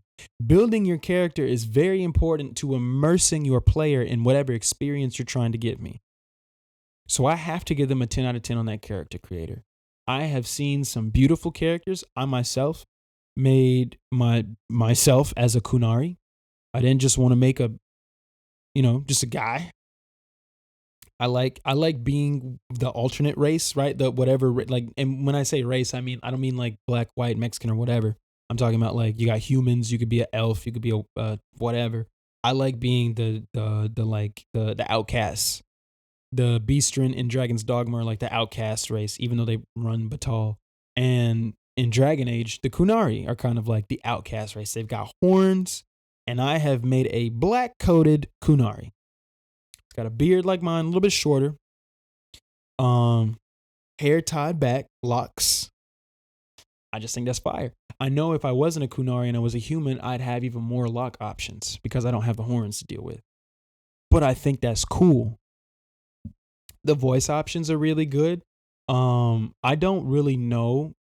I've had a couple people in my life tell me I have a deep voice, and I don't really hear myself as having a deep voice. I feel like I have one of those safer, like, sorry to bother you ass voices. But in a game like this, like, I kind of lowered the pitch a little bit because I kind of created the older fantasy version of myself, right? So I'm 28. I created the 40-year-old version of me. You know what I'm saying? Healthy, tall. I'm tall. I'm 6 feet tall. Tall, stronger, than I am today, look stronger than I am, got a slim build but strong, and he's a mage, and I will be building towards being a spellblade. Got a backstory. I freed slaves basically that were kidnapped by just some bad mages, the Velatori, I think their name is, or whatever. I skimmed through my backstory or whatever. Once I saw that I freed slaves, I just clicked I clicked X, and I was just like, yeah, this is the one for me. But there's even more to it than that. I'm a member of the Shadow Dragons, so yeah, just a freedom fighter is who I created, and that's how the world recognizes me. It's not, I really like Starfield's backstory stuff because while it wasn't so prevalent in the main story, it did kind of affect everything you did in the game as far as like maybe what you had an affinity for as far as like guns or flying or melee combat. And it affected like your religious background and other stuff might have affected certain dialogue options with people and all that. It didn't really affect the main story, but it did affect your experience in the world that was built. One person might be getting discounts at this store while another person might be getting insight from this religious community, right? So that was really cool. And I really liked how deep that was. This is not that deep, which really surprised me. I wish it was. I wish the background that you choose for your character kind of had more to do beyond just your like dialogue options, because Cyberpunk had it also where it mainly was just found in your dialogue options, but it had larger implications in the story, right? Like when you're doing corpo stuff, if you had a corpo background, you probably found a different way to tackle the mission. Different things that you said to people would kind of give you different gameplay options. I have not encountered that in Dragon Age. But before I get into my criticism and what kind of game I think this is, let me finish my highs. My second high is the graphics and presentation. I have bought into the storybook aesthetic of this game. It is an M-rated fantasy storybook. It really works for me. By the time I'm done with the character creator, I've kind of fully bought into it anyway. And then with the way that the environments are designed and the enemies are designed and the worlds are designed, the cities you're in, the hub areas, all that kind of stuff, it all just kind of works really well and meshes well together. So it reminds me very heavily of Kingdoms of Amalur Reckoning. I don't know if you guys remember that game from the 360 PS3 era. It got a remaster on PS4 and Xbox One called Re-Reckoning. It's another EA title from Big 38 Studios or something like that. But yeah, that's what it reminds me of is Kingdoms of Amalur. It's an acquired taste as far as the graphical presentation, but there's no denying that it's not just super sharp, but it's just really, really polished. Really well done. I'm playing in graphics priority right now, so it's a 30 FPS mode. I'm kind of waiting for the PS5 Pro update when I played on the PS5 Pro, to see if I'm gonna finish the game in 60 frames or just continue to play in the cinematic mode, because I don't mind it. Because one of the big things about a graphics mode, even if it's 30 FPS, if it has good frame time, which is separate from frames per second, the 30 FPS doesn't matter. It's why I like playing Cyberpunk in the ray tracing mode, which is 30 FPS, because the frame time is so good, the reactions feel good. Black Myth Wukong actually had really good frame time. It just kind of, sometimes it would dip a little bit. The frame rate would dip a little bit if you were in a super heavy, super graphically intensive boss fight. So again, this game is super polished. It's like I haven't encountered a bug, no issues, anything like that. I know this game got delayed a few times. It's supposed to come out in 2022, I think, maybe. And it was very quiet for Dragon Age until this year when they first finally started releasing video and stuff like that for it. And I'm understanding now why they did that. But yeah, no, I give the graphics an 8 out of 10. The graphics are great, but what brings it to an 8 out of 10 is it's polished like a 10 out of 10, but just the storybook aesthetic I know is not going to be for some. So I'm just going to give it like a 7.58 out of 10, I guess, as far as graphics, but that's a high for me.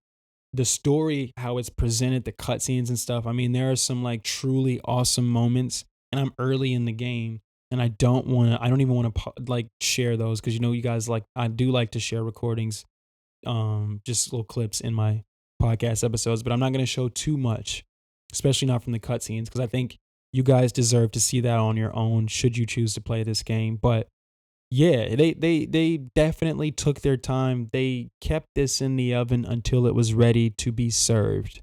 So we gotta salute BioWare for that, because they've had games in the past that didn't launch so well day one, and we live in an era where it's just hit or miss.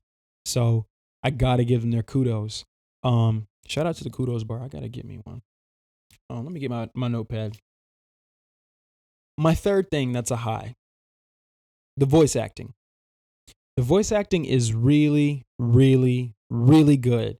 The voices more than the character designs themselves is what is making it easy for me to get attached to my companions, because I've got my favorites already, that I want to have with me in my party, and I have my favorites that I want to continue to talk to and get to know, romance, whatever. My voice, the voice of my character, is really great. He sounds like a commanding hero. He sounds like he takes his job seriously, like he loves the people that he's surrounded by, cares for them. Just a great job to whoever did it. And again, like Dragon's Dogma 2 is going to be my comparison for this, because it does similar things with the character creator. You don't have a voice as the Arisen, but your main pawn does have a voice, and you can kind of affect its pitch and all that, and it's a little bit awkward. This one doesn't feel awkward at all. And I didn't give him the deepest voice. I gave him an octave lower than the middle, because I wanted it to be similar to me. I just wanted it to be an older version of me. And so it's friendly, but it can be commanding when it needs to be. And I know I sound like I'm giving a lot of nuance to the voice acting on the main character's part, but there is that much nuance. So those are my highs for sure. Those are what stuck out to me within like the first 30 minutes of playing. Well, first hour, because it took me 30 minutes to make my character. And those are what is keeping me going and keeping me engaged. The companions are great too. They have great personalities. I've heard a lot of people say that like we live in an era where a lot of games are being written where it seems like everybody's being nice to each other. They've used Spider-Man 2 as an example and all that kind of stuff. And I think there's a little bit of validity to that criticism. It's fair to an extent, but I also kind of understand why that's happening. Now I got a couple of mids. Number one, I'm going to go with dialogue options. Good conversation is in this game, but it's almost inconsequential, which for a game that I had the expectation of this being a deeper RPG than it is, disappointed me just a little bit once I realized like, oh, there are choices. Don't get me wrong. There's definitely going to be choices in this game. I've heard there are choices all the way through to the end. Some of them have heavy weight and you're going to feel them, and some of them are just minor. But what I don't like is that I like dialogue wheels. What I don't like is that on the dialogue wheel, like it might be an option where it says this, and then you'll click that, and then he just says that with a completely different set of words. He says the same idea, but with a completely different set of words. So if you thought you were finna say something super hard, super like biting, he actually figures out a nicer way to say something that is biting. Like when you meet, this is small spoiler, because you have to meet this guy and you have to do this mission. When you get your third party member, Lucanus, I think his name is Lucaris. I think it's Lucanus. But anyway, when you save him from where you save him and you get him back, he's got something going on that I'm not going to spoil. And it's just like one of those things where it's like if he loses control, he could be a danger. And so your rook has an option to say, we'll kill you if we have to, basically. And of course I click that because that's what type of timing I'm on. Like I like you, I vibe with you, we need you, but I will kill you if I have to. And you click that and he just says, we hope he doesn't get to it, but if we have to protect ourselves, we will. It's just like, no, tell him you will kill him if you have to. I feel there's a different weight there when you direct it towards him instead of making it a defensive thing. And so there aren't a lot of, there's a word for it, and it's not offensive, but that's the only thing I can think of. That's the opposite of defensive. But when you choose your options, it doesn't make it as direct as you want it to be, whether it's direct with the romance options or direct with the positive reinforcement or direct with the comedy or direct with the sternness, which is majority of what I pick. Like it doesn't really go that way. And I understand it because these companions are your family and you're not, I don't think they want you to just be being shitty to everybody. I think actually the developers of this Dragon Age don't want that happening at all. And I understand it. I even understand why some people are upset at that, but it wasn't as jarring for me when I started playing this game as it has been for others. It didn't bother me that much, but it is a note I have to make. That like when you click something, you'll see something in the dialogue wheel and it's not going to be as direct as you think it is. Some of you might hate that, some of you aren't going to care because the main idea of that statement is still made and the story progress is still made. And if it's something that would give you more romance with that character, it's going to give you more romance. If it's supposed to be funny, it'll still end up being funny. I actually have never picked one of the comedic options to talk because I'm not a goofball like that either. And I feel like we're in a serious situation. I'm not trying to make jokes the whole time. So yeah, that's really, those are my, and well, I put combat, but I put combat with a question mark because I chose a mage because I do like a mix of magical abilities and like you also have like, you have two options. So you hit down on the D-pad and that's your staff and you hit square to shoot energy bolts with your staff. And then you do triangle, which is your heavy attack to kind of use your staff to channel energy in front of you, right? Whatever that elemental energy is for your main attack, whether it be fire or electricity. And mine right now is like electricity, right? And then your other weapon is an orb and a dagger. So use the orb, which is a little shorter range, to send out energy. And after you send out like 3 energy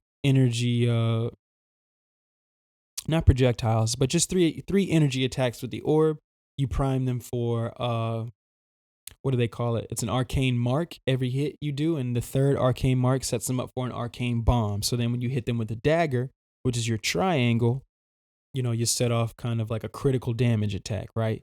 I'm playing on the hardest available difficulty. You unlock the hardest difficulty once you beat the main game. Just because I could tell it looked kind of easy in the previews that I saw. And it's really not that hard. You just kind of have to like not take too many hits. It's that kind of like difficulty, right? It's like, okay, it takes more hits to take these bad guys down and it takes less hits for me to die. So that's really all it is. The dodge mechanic is cool.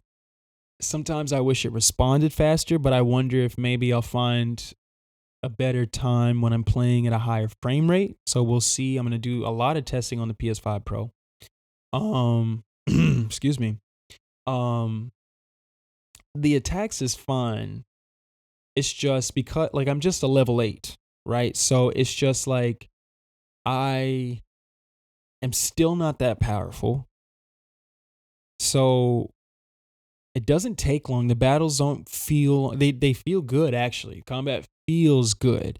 It's just I haven't reached that point yet where I'm like just really pulling off sick stuff. Like I've got abilities and I'm doing some dope stuff and some of it looks cool, but like it's not I'm not as consistent yet. So I'm putting a question mark because maybe I still need some time to adjust to the combat style. I don't want to say the combat in the game is mid.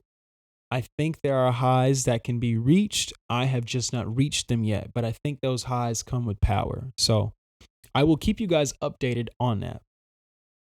But yeah, I mean, again, I've never played a single Dragon Age in my life. This is the 4th game in the series. And it feels like it was made for people like me who have just in the last 5-6 years found that they really enjoy fantasy RPGs and they like action adventure games mainly, but like I'll dive into a fantasy RPG if the combat's good enough. I think who that's made for. And I think it's the same line of thinking that led them to make Final Fantasy XVI the action heavy game that it was, because the majority of the buying audience, especially the M-rated buying audience, like I'm 28, so the cool games to me were the God of Wars, the Heavenly Swords, the Bayonettas, that kind of thing, right? And I think now that we're grown up, I think the thinking on the development angle, especially with the power of these consoles and the response times and all that stuff, is that you can really create a cinematic experience with real-time action. You're not going to find a game that matches Final Fantasy 16. Maybe Black Myth Wukong. For the type of game that it is, just put your biases to the side about the Final Fantasy series and all that kind of stuff. Just as far as an action game goes, you are not going to find a game that reaches those highs as far as the moment-to-moment gameplay, the boss fights, the cutscenes, except maybe Black Myth Wukong. And I don't think I don't think the developers of Wukong didn't see what they were doing in 16 with some of those more exhilarating moments and say, okay, we might need to turn it up a notch. Because there are boss fights in Wukong that are absolutely insane. They're incredible.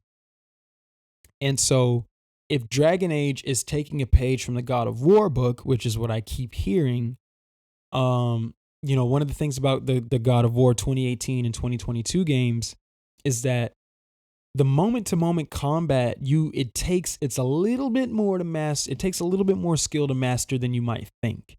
You can pull off some sick stuff in that game, but it takes some effort. Whereas Final Fantasy 16 looks really sick. So everybody can do something cool in that game, but it's still very easy, just like with God of War. It's still very easy to spot a master at work. If you find one of those gameplay videos of people stringing together crazy combos, it's easy to spot, okay, that's somebody who just knows what the hell they're doing. And so I'm ready to get to that place with Dragon Age. It took me like 40 hours to get like that in Black Myth, and it took me 76 hours to beat that game. So about the halfway mark is where I'm like, okay, like I'm kind of comfortable, kind of like Goku when he's just hopping around. Like that's kind of how I was feeling in Wukong, again, by the halfway mark. So I hope it doesn't take me 30 hours to feel that way in Dragon Age, because I'll just lower the difficulty. Because it's not hard. I'm not dying. It's just like sometimes an enemy can feel a little spongy. And I think it's just because of how the power is balanced right now. I think by level 8 on normal difficulty is when you start like dispatching foes a little bit faster, probably level 5 on easy. I think by the time I'm level 12 or 13 is when I'll start dispatching them a little bit faster, and I'll start to feel the rhythm a little bit better. And I think that's just the price you pay when you up the difficulty in an action adventure game like this. I call it an action adventure game because this is an RPG in the same way that God of War is an RPG and Ghost of Tsushima is an RPG. What do I mean by that? Actually, that's not fair, because those really aren't RPGs. They don't even have dialogue options. But this just doesn't. And maybe I haven't gotten deep enough, but it doesn't feel like the focus is outside of the character you design. It doesn't feel like a role-playing. I don't know, because maybe that definition is different than what I think it is. Because it's not open world, so it's not go anywhere and do whatever you want. So you are playing the role of the rook, and so it's a role-playing game in that sense. It's just not that deep. It's just not that deep so far. The story is deep, but just as far as like, I don't know how to put it. Just feels more. If action RPG is here, if action adventure game is here and RPG is here, it's leaning. It's not even in the middle. It's a little bit more towards action adventure than it is RPG. The RPG elements are there. It's a deep skill tree for each class that you can build towards 3 different specializations within those class, right? You got skill points for separate skill points that you earn for your party members, and you can upgrade them and kind of steer them in whatever direction you want. You got dialogue options and all that kind of stuff. It just doesn't feel like a Witcher 3 or a Cyberpunk, even, as far as just like your effect on the world and the world's perception of you so far. That may change. But right now, this just feels like a really great action adventure title with some dialogue options and freedom of choice as far as how I'm tackling my gameplay. So I think that's an important distinction to make. We'll see how the choices go, like how the options go, like how just dialogue options and the choices you make in the story and all that kind of stuff, how they impact the story.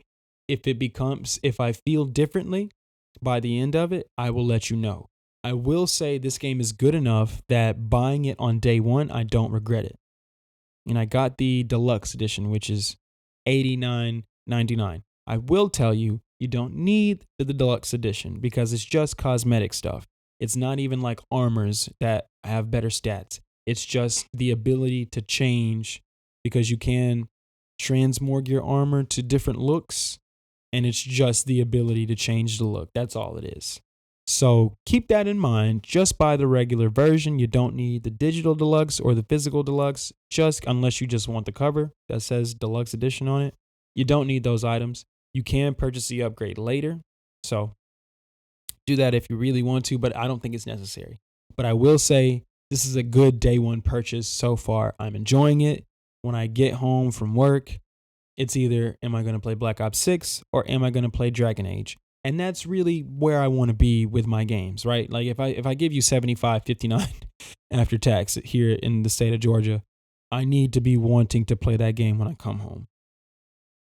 Does that make sense? So I can't give it a full review score yet. I just can tell you I'm enjoying it so far. I really like it for what it is. Salute to that dev team for giving us a super duper polished experience. No bugs, no issues, no dang, this should have been delayed. This is a full, complete package that works and works really well, and I'm very excited to see the PS5 Pro upgrade. So with that in mind, let's get to Act 3 of this episode.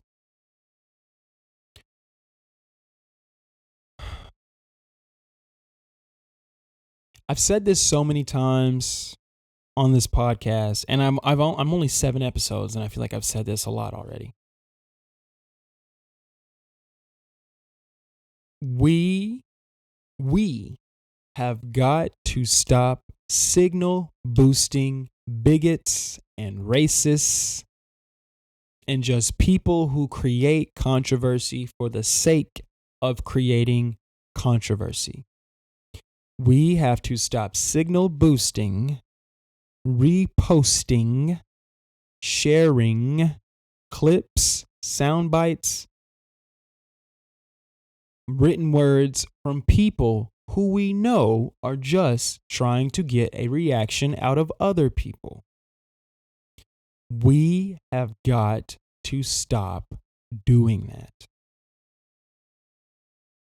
I am of the belief that if you refuse to stop signal boosting these people, you are also a part of the problem. I believe that with my whole heart. I'm starting to believe that anyway.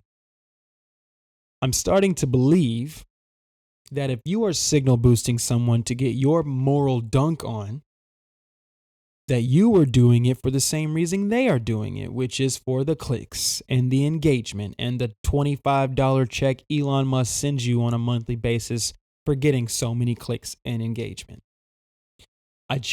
For as long as I live, I don't understand. I don't consider myself a video game journalist. I am just someone who's passionate about it and who also really enjoys the media side of content creation. And that is why we have this YouTube channel. I am not an official journalist. If I get big enough or do well enough to start getting codes from companies and this and this and that, then that would be really dope. Thank God that I'm thanking God in advance if that is part of my destiny.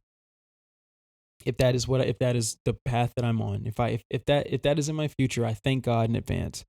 But I am cool and comfortable being the broadcaster, podcaster, gaming personality on YouTube that just gives you his working class perspective as far as like, okay, I spent $75 on this game. This is how I honestly feel about it.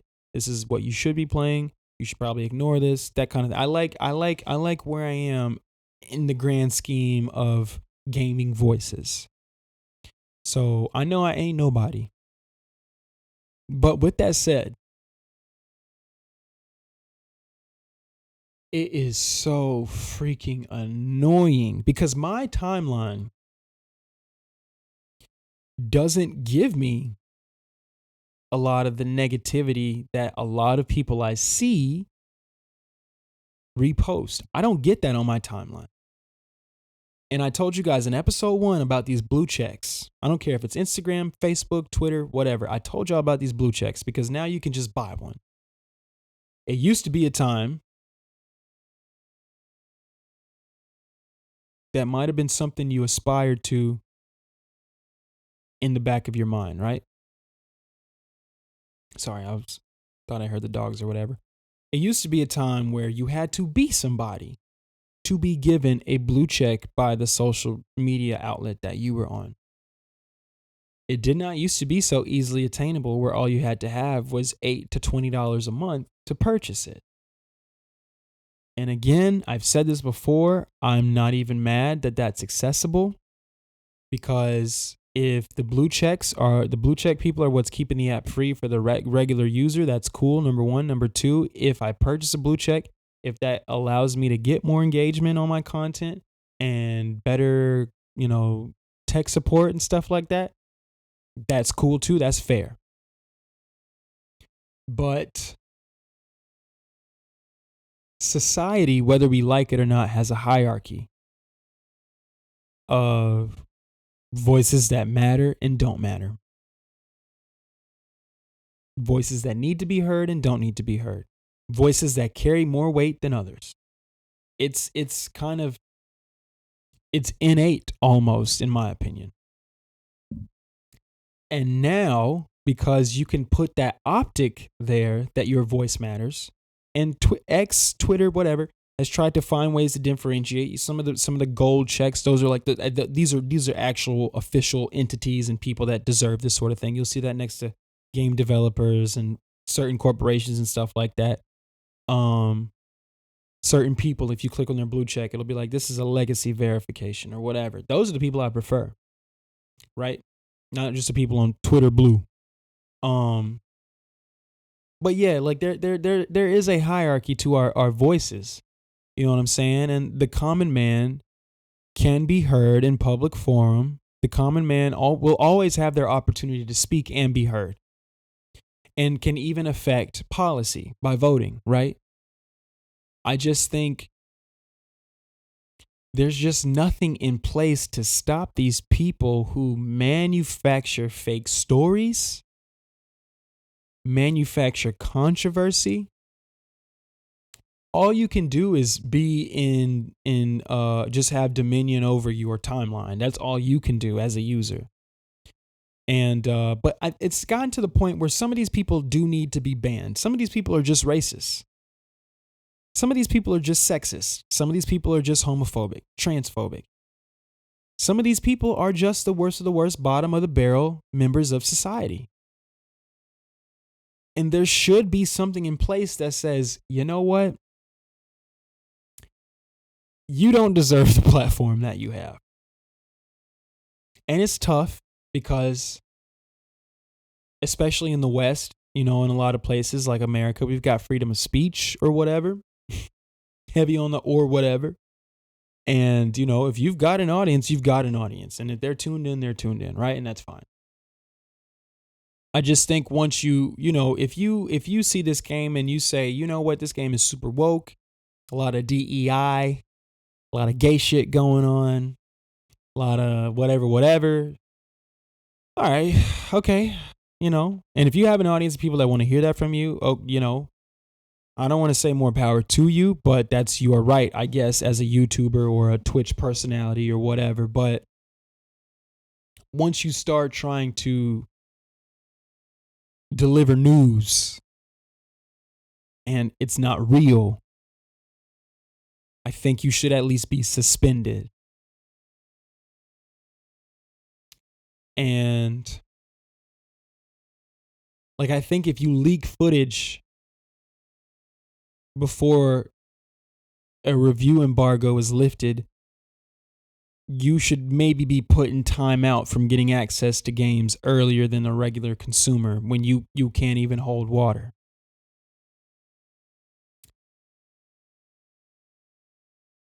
I've seen a lot of entitlement,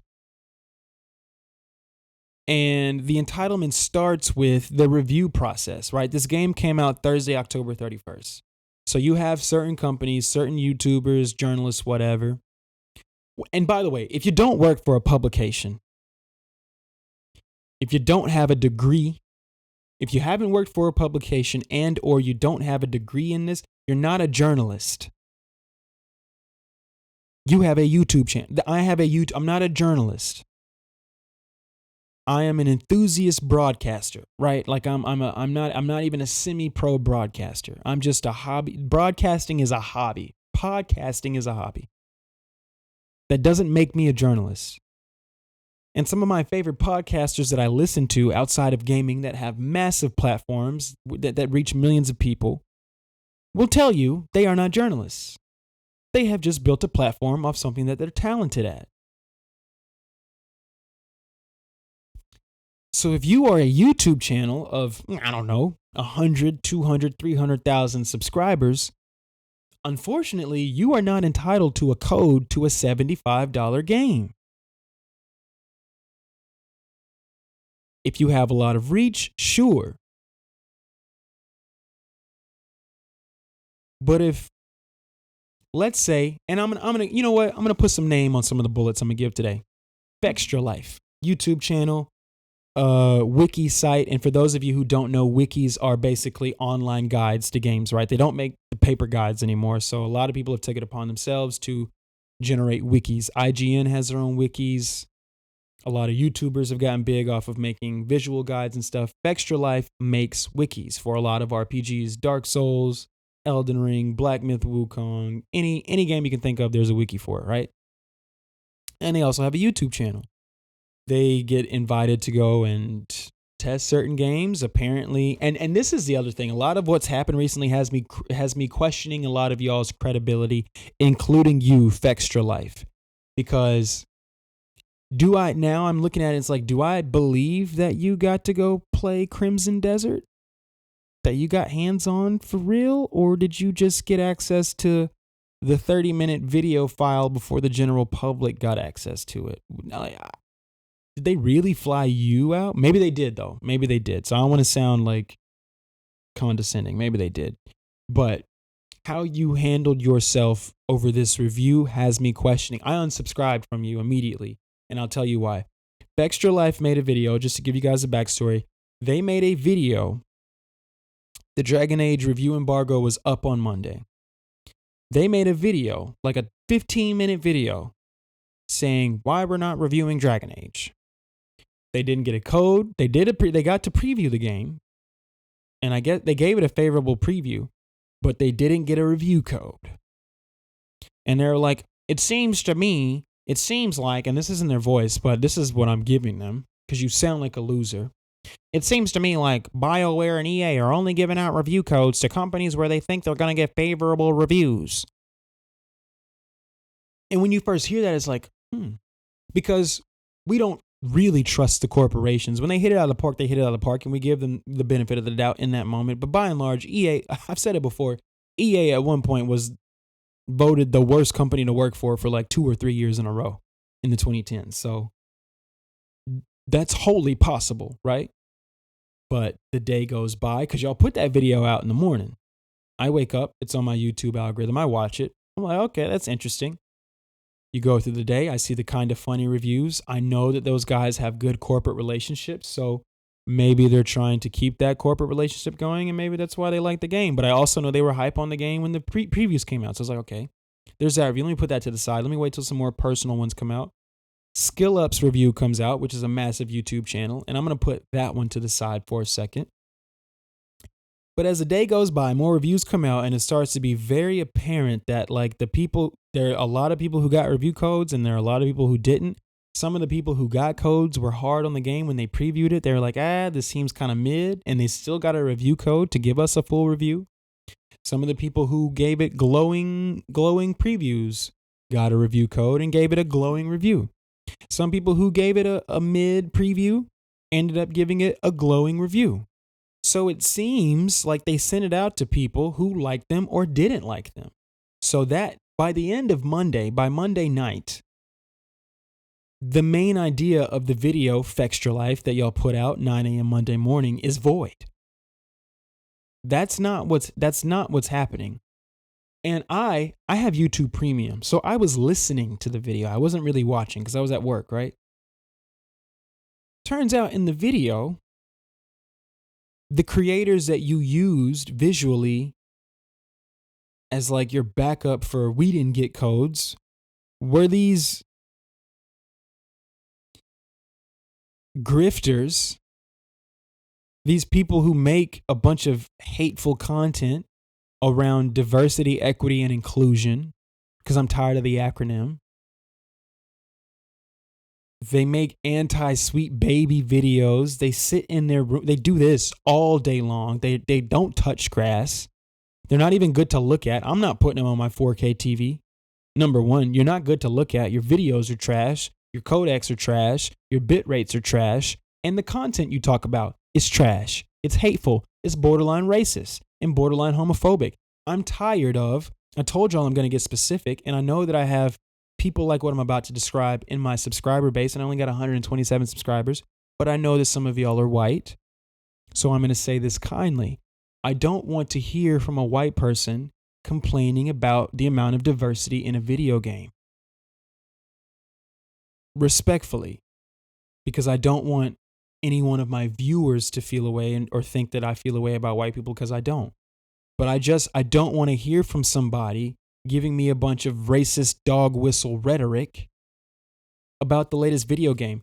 How is Black Myth Wukong your champion for anti-DEI? It's a game about the Monkey King and the pantheon of gods and goddesses that he encounters on his journey to the West. That of course that's not the story for us to insert a transgender or non-binary or a random black person. Yeah, that's not the game for that. Why is that y'all's W? Like, y'all are stupid. Y'all are really stupid. And now I'm talking about white people. I'm just talking about people in general who just hate seeing diversity and all kinds of stuff like that. Y'all are just stupid. Because let me tell you about me. When I was 5, the first movie I ever saw in theaters was Sam Raimi's Spider-Man. I feel like I've told the story before, but I'm going to tell it again. My dad picked me up early from kindergarten to take me to see Sam Raimi's Spider-Man in theaters. It was the first movie I remember seeing in a movie theater, and it was the beginning of a lifelong love of the movies and the character Spider-Man. Never, until I got Miles Morales, never, and not even until I like Peter Parker, that's my guy. Tobey Maguire is my Peter Parker, and I'm actually more partial to Andrew Garfield's Peter Parker. But I grew up, I was 6, when that movie came out. No. Why am I'm talking crazy? I was 5 when that movie came out in May 2002. I wanted to be Spider-Man. I did my 2nd grade book report on a Spider-Man comic. I dressed up as him. And I didn't have a thing in my head about how he's technically a white guy. And all of my friends, I went to a predominantly white school. None of them felt a way about me dressing as Spider-Man. Number one, because we're children, right? We're 6 and 7 years old. But number 2, because Spider-Man is a superhero and he stands for everybody. Sorry, guys. My camera is acting funky, but I'm not going to stop today. I'm going to edit this as best I can. I'm not playing about what I'm talking about today cuz I'm actually sick of it, and this game isn't even worth all of the hoopla it's getting about just being diverse. And I don't even like I have white friends that don't want to hear from white people saying racist and homophobic things. So I just when games come out that feature black people prominently like a Forspoken, and you guys are like, "Oh, games are going woke." Or they feature a black character like Flintlock, and people are in the comments of every trailer posted by the developer. Every trailer on YouTube is filled with some of the most racist remarks I've ever seen. And it's because people like Grums and Asmongold and other stuff are fostering communities of hate, and they're doing it unchecked. And it breaks my heart, number one, because I grew up loving this medium, and I know and I meet them all the time. Again, shout out to you if you know where I work in real life and know where to find me. I meet real life, just mini versions of me almost every day. And I talk to them about the games that they play. I talk to them about what do you like? What do you like to get into? And blah, blah, blah. And it's just like, I just remember that time in my life where I had no idea that there were so many nasty people that were members of my community being the gaming community. Black, white, male, female, it doesn't matter. I see all type, I see the two cisgenders, right? I see male, it's just cisgendered males and cisgendered females, black or white or whatever color. It's just lower intelligence, honestly. But I didn't know how many people there were out there, and I can see their faces now, that were so toxic about how inclusive gaming has become. It's gotten to the point now that they're using the word DEI as a dog whistle. Like, DEI just sounds, depending on the context. And I see, I don't want to get too deep today, but I can't hold back. It's the same thing, and I may regret this, but it's in my spirit right now. It's the same thing like when Kamala Harris was announced to be the Democratic nominee, right? Just we're gonna put who you're voting for to the side. Oh, that's a DEI hire. That just sounds like a slur. When Flintlock was coming out, and I made a point to play that game. It's not the best game in the world, but I wanted to support it because they made a black girl the main character. And I'm it was never lost on me my entire life that there were girls who played games. My sisters played the games that I was playing. They would play with me. They weren't out here asking for Legend of Spyro. They weren't out here asking for, TMNT. They weren't out here asking for Battlefield Bad Company, but they were playing those games with me. So I know there are girls who game for real. I knew that when I was 11, 12 years old. There are black girls who love high fantasy that would love Forspoken. Would love it. Would instantly relate to that main character. But because gaming media and journalism is dominated by a lot of cisgendered white people, unfortunately, we don't get that consideration in the reviews. Everybody's like, "Oh, the writing is so bad." And it's like, yeah, it's for teenagers. It's for 12-year-olds. You're 35. You're supposed to be playing Cyberpunk and Elder Scrolls or whatever, and I'll play the game that's clearly marketed to kids every now and again. I'll play the Astrobot, and even though that's for everybody, I'll play the Teenage Mutant Ninja Turtles game. I'll play Forspoken. You know what I'm saying? Like, you get what I mean. But like, the target audience is a 13-year-old girl who writes fan fiction. That's who that game was for. It wasn't for the bearded white guy or the bearded black guy in their room making videos about games. Like, it's for everybody, but there's always a target. There's always somebody you really want to resonate with. And I don't even think Forspoken was meant for me. I think it was meant for my sister. You know what I'm saying? And I'm trying to be delicate in how I talk about this, but the people on the other side, and again, they are of all genders and races and sexualities, which is why it's so weird to me that y'all get so upset. Most of the time they are white, though. I got to keep it a beam. Most of the time they are white. I just don't understand the vitriol unless it is simply because you know it's going to get you clicks, you know it's going to get you impressions, you know it's going to get you revenue from wherever you're monetized. And if you could say that with your chest behind the scenes, like if I ever meet Grums, and I'll never meet him because I go outside. If I ever meet, I don't know the girls' names that be doing that bullshit because I definitely don't keep up with them. Y'all put Asmongold and Grums in front of me. But if I ever met them, I would fully expect them to be like, yeah, like no, like the ones with the big channels. Like, no, I mean, yeah, sometimes it's not a big deal, but you just, you know your base and you do what you need.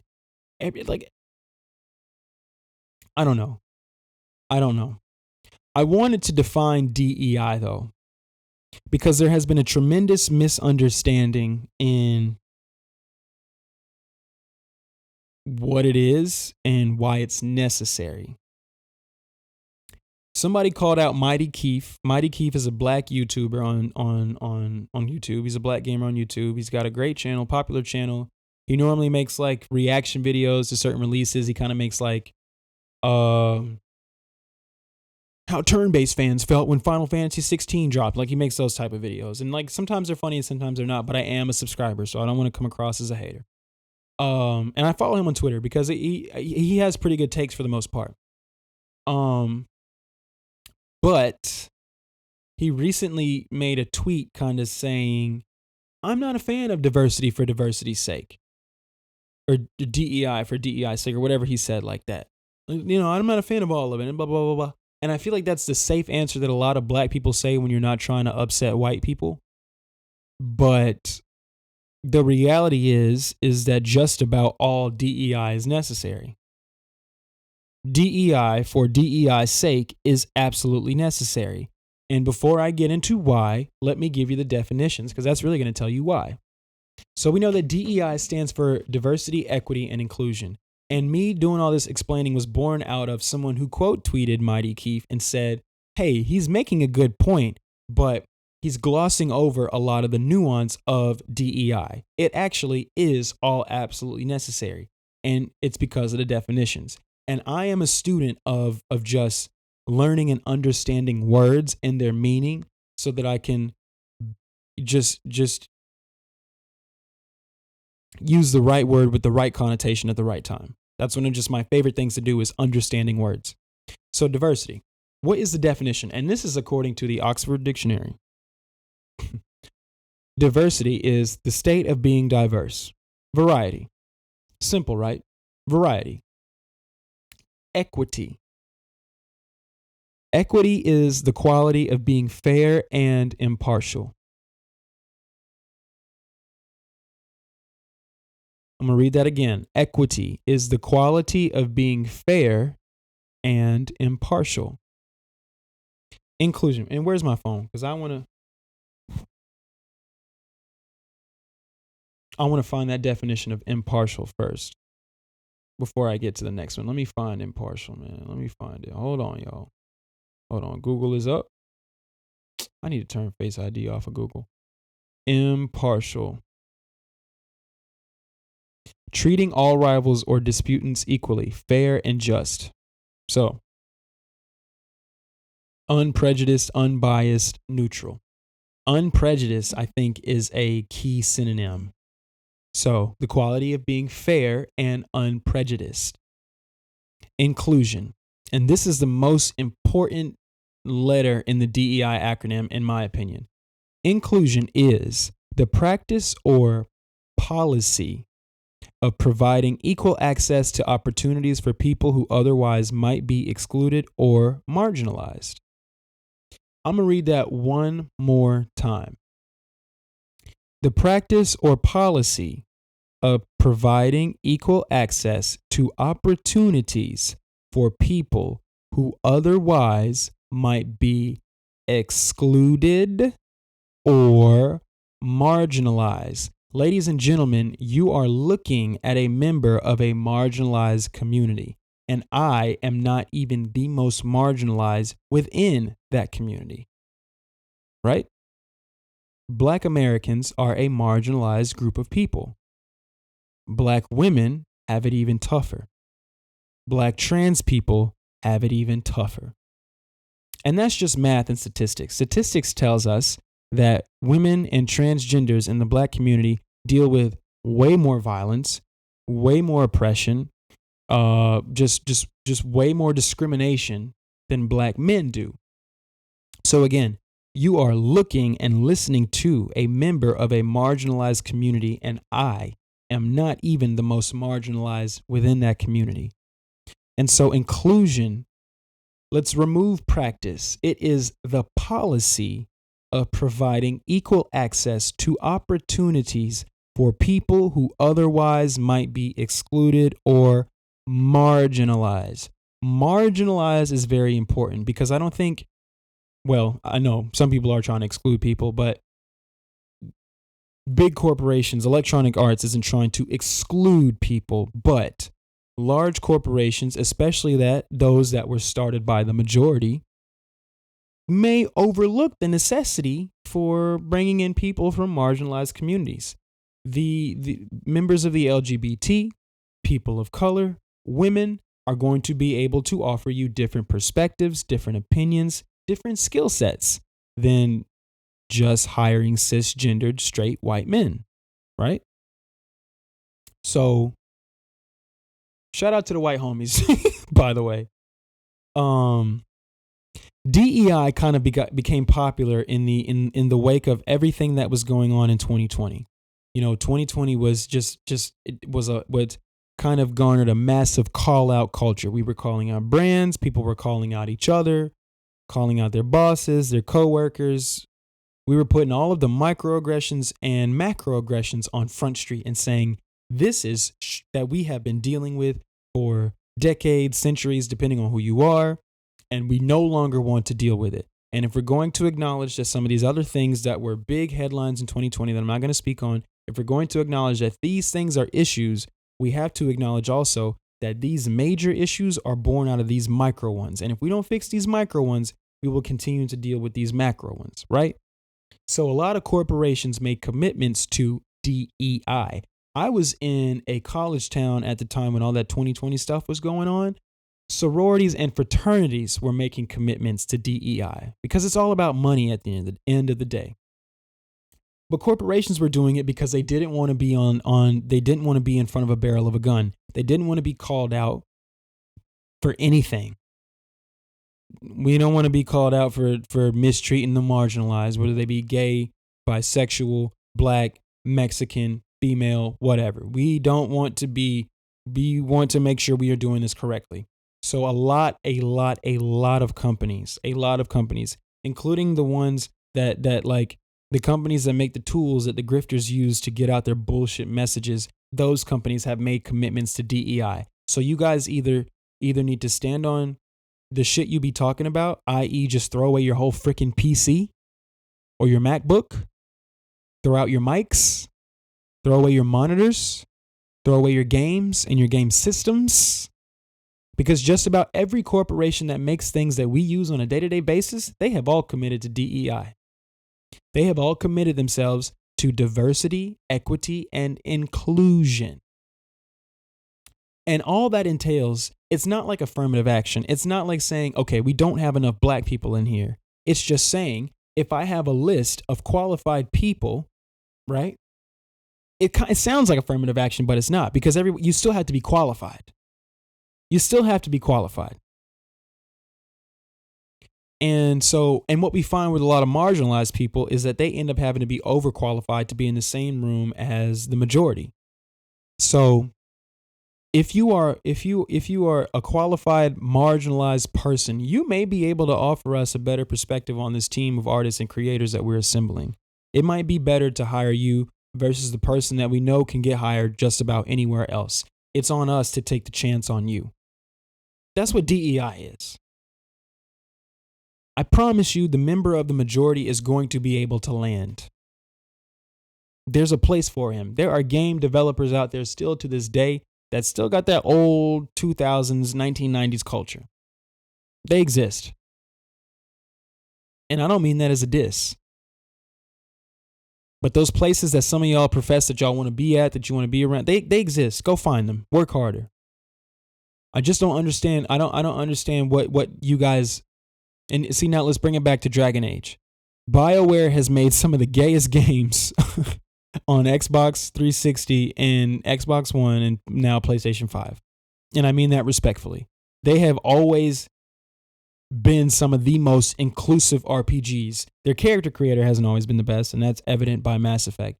But they have always had casts, dozens of characters from all types of backgrounds. This guy is gay. This girl is non-binary. This black person be dealing with a lot. They have always had different characters from different backgrounds representing different parts of real life humanity. And they've always done that better than just about any other developer on the planet.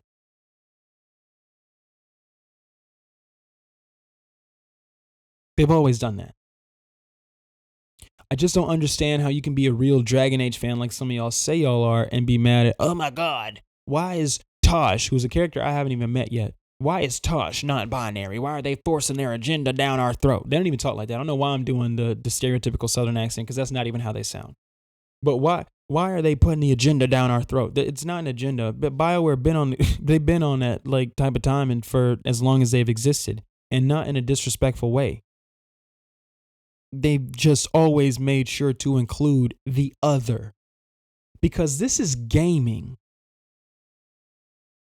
Gaming is made up of the other. Just people who make up that population of other.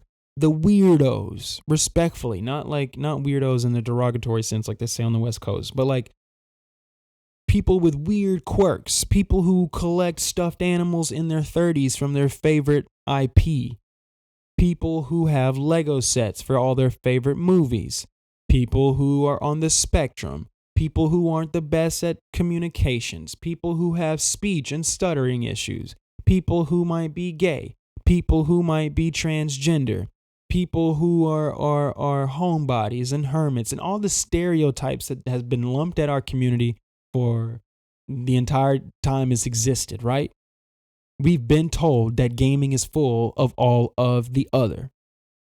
And so now we live in a culture for the better part of the last 2 years, really, because Forspoken is what made me first pay attention to it. And I'm running out of time here. But it seems like now there are dozens of you just building entire platforms off being the biggest haters on the planet. And I, for one, am sick of it. And I will continue to call it out whenever it happens. I feel like this Dragon Age situation has been blown out of the water. Mr. Maddie Plays, you lost a subscriber. Number one, you leaked footage to... If you got an editor, bro, I just don't understand. Like, my editor is not going to be someone who uses the N-word on Twitter. So if that wasn't you using the N-word, that was someone you associate with using the N-word on Twitter. So yes, you've lost a black viewer. You probably don't care, but you've lost me. And anybody who comes out to overly apologize for you, because some of that stuff wasn't your fault, right? But you are the company you keep. I subscribe to that. You are the company you keep. If you hang around with a bunch of cheaters, your girl gonna be looking at you like, what type of time are you on? Because we as human beings recognize that you are the company you keep. It's one of those things that I do believe is innate.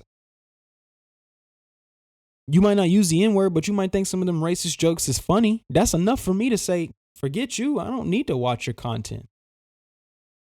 And what's crazy is in the last few years, my radar for who deserves my view, my like, my whatever, has just become really sharp. So some of you who be getting in trouble for some of this stuff, I stopped watching y'all a minute ago. I ain't watched a Matty Plays review in I don't know how long. I am subscribed to him, not anymore. But you weren't the vibration I was looking for anymore. And it is disheartening to see what you are involved with. But I don't feel bad for you. You guys have massive platforms, and you have had every opportunity to be specific and direct in your criticisms of the bullshit going on in gaming today, and you have never taken advantage. So I don't feel bad that now you're being called to task for who you associate with, for breaking NDAs or breaking embargoes and stuff, review embargoes and stuff like that. I don't feel bad for you. You're in a privileged position. All of you, all reviewers, black, white, male, female, Hispanic, whatever, whoever you are, if you get review codes early, if you get access to press events and all that kind of stuff, if game companies email you to fly you out to their developer studio to check out their game, you are privileged with a capital P. And you misuse and abuse your privilege, and that's on you, and you got to deal with that. I pray you learn from it, though. People should be allowed to enjoy fantasy, bro. Man, I don't do it. I don't spend my time doing it, but other people do spend their time speculating on the sexuality of J.R.R. Tolkien. And you see what he gave us. I just don't understand the vitriol y'all send after some of these games and stuff like that. Like, just because they include people who don't look like you or act like you or think like you or believe like you. First of all, none of this shit is real. That's the main idea of this whole game series. These stories ain't real. These are ways for us to connect or disconnect. Because I just saw Armored Core 6. That's my way of disconnecting and disassociating. And sometimes you do want to connect on a deeper level. And that's where, you get a Red Dead 2, a Witcher 3, Death Stranding. You guys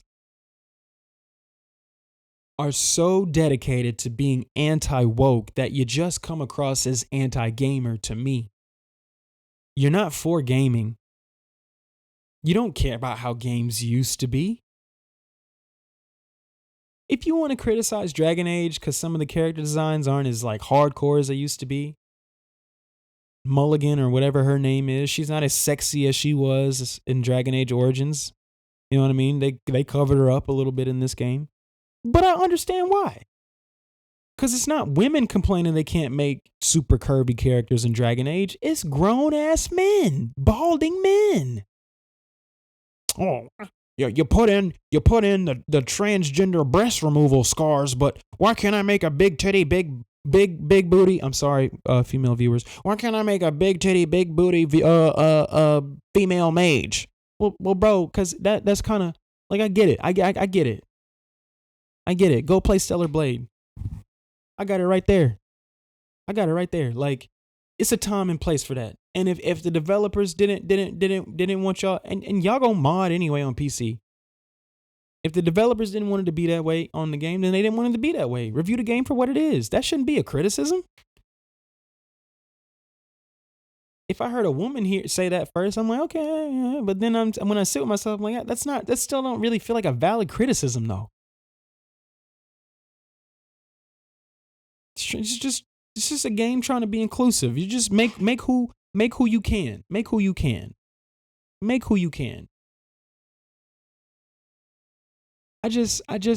sick of y'all, bro. And y'all are winning right now because Elon Musk runs Twitter.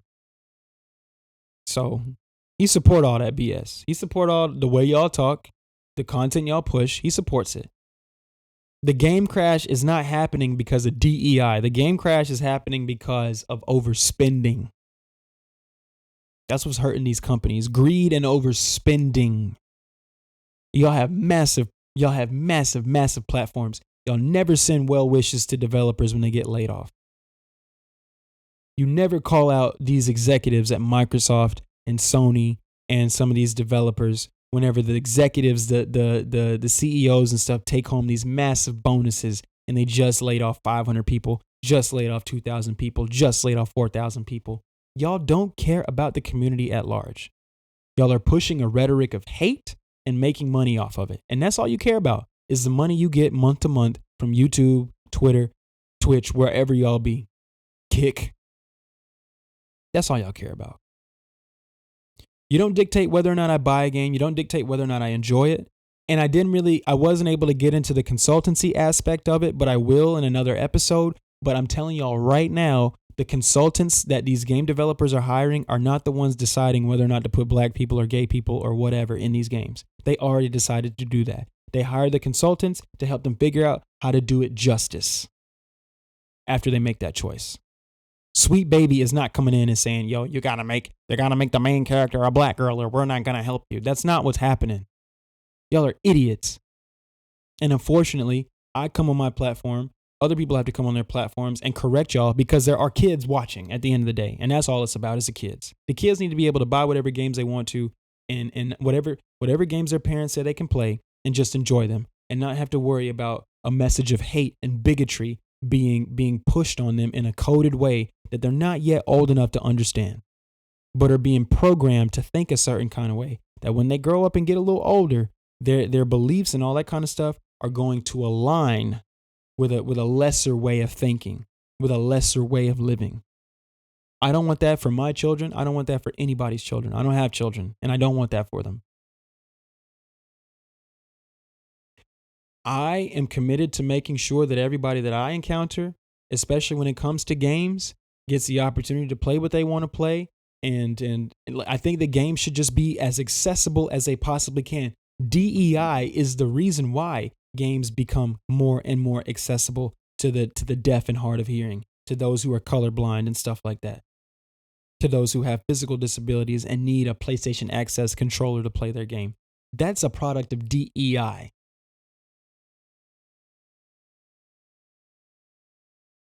Y'all need to ask yourselves what you really stand on.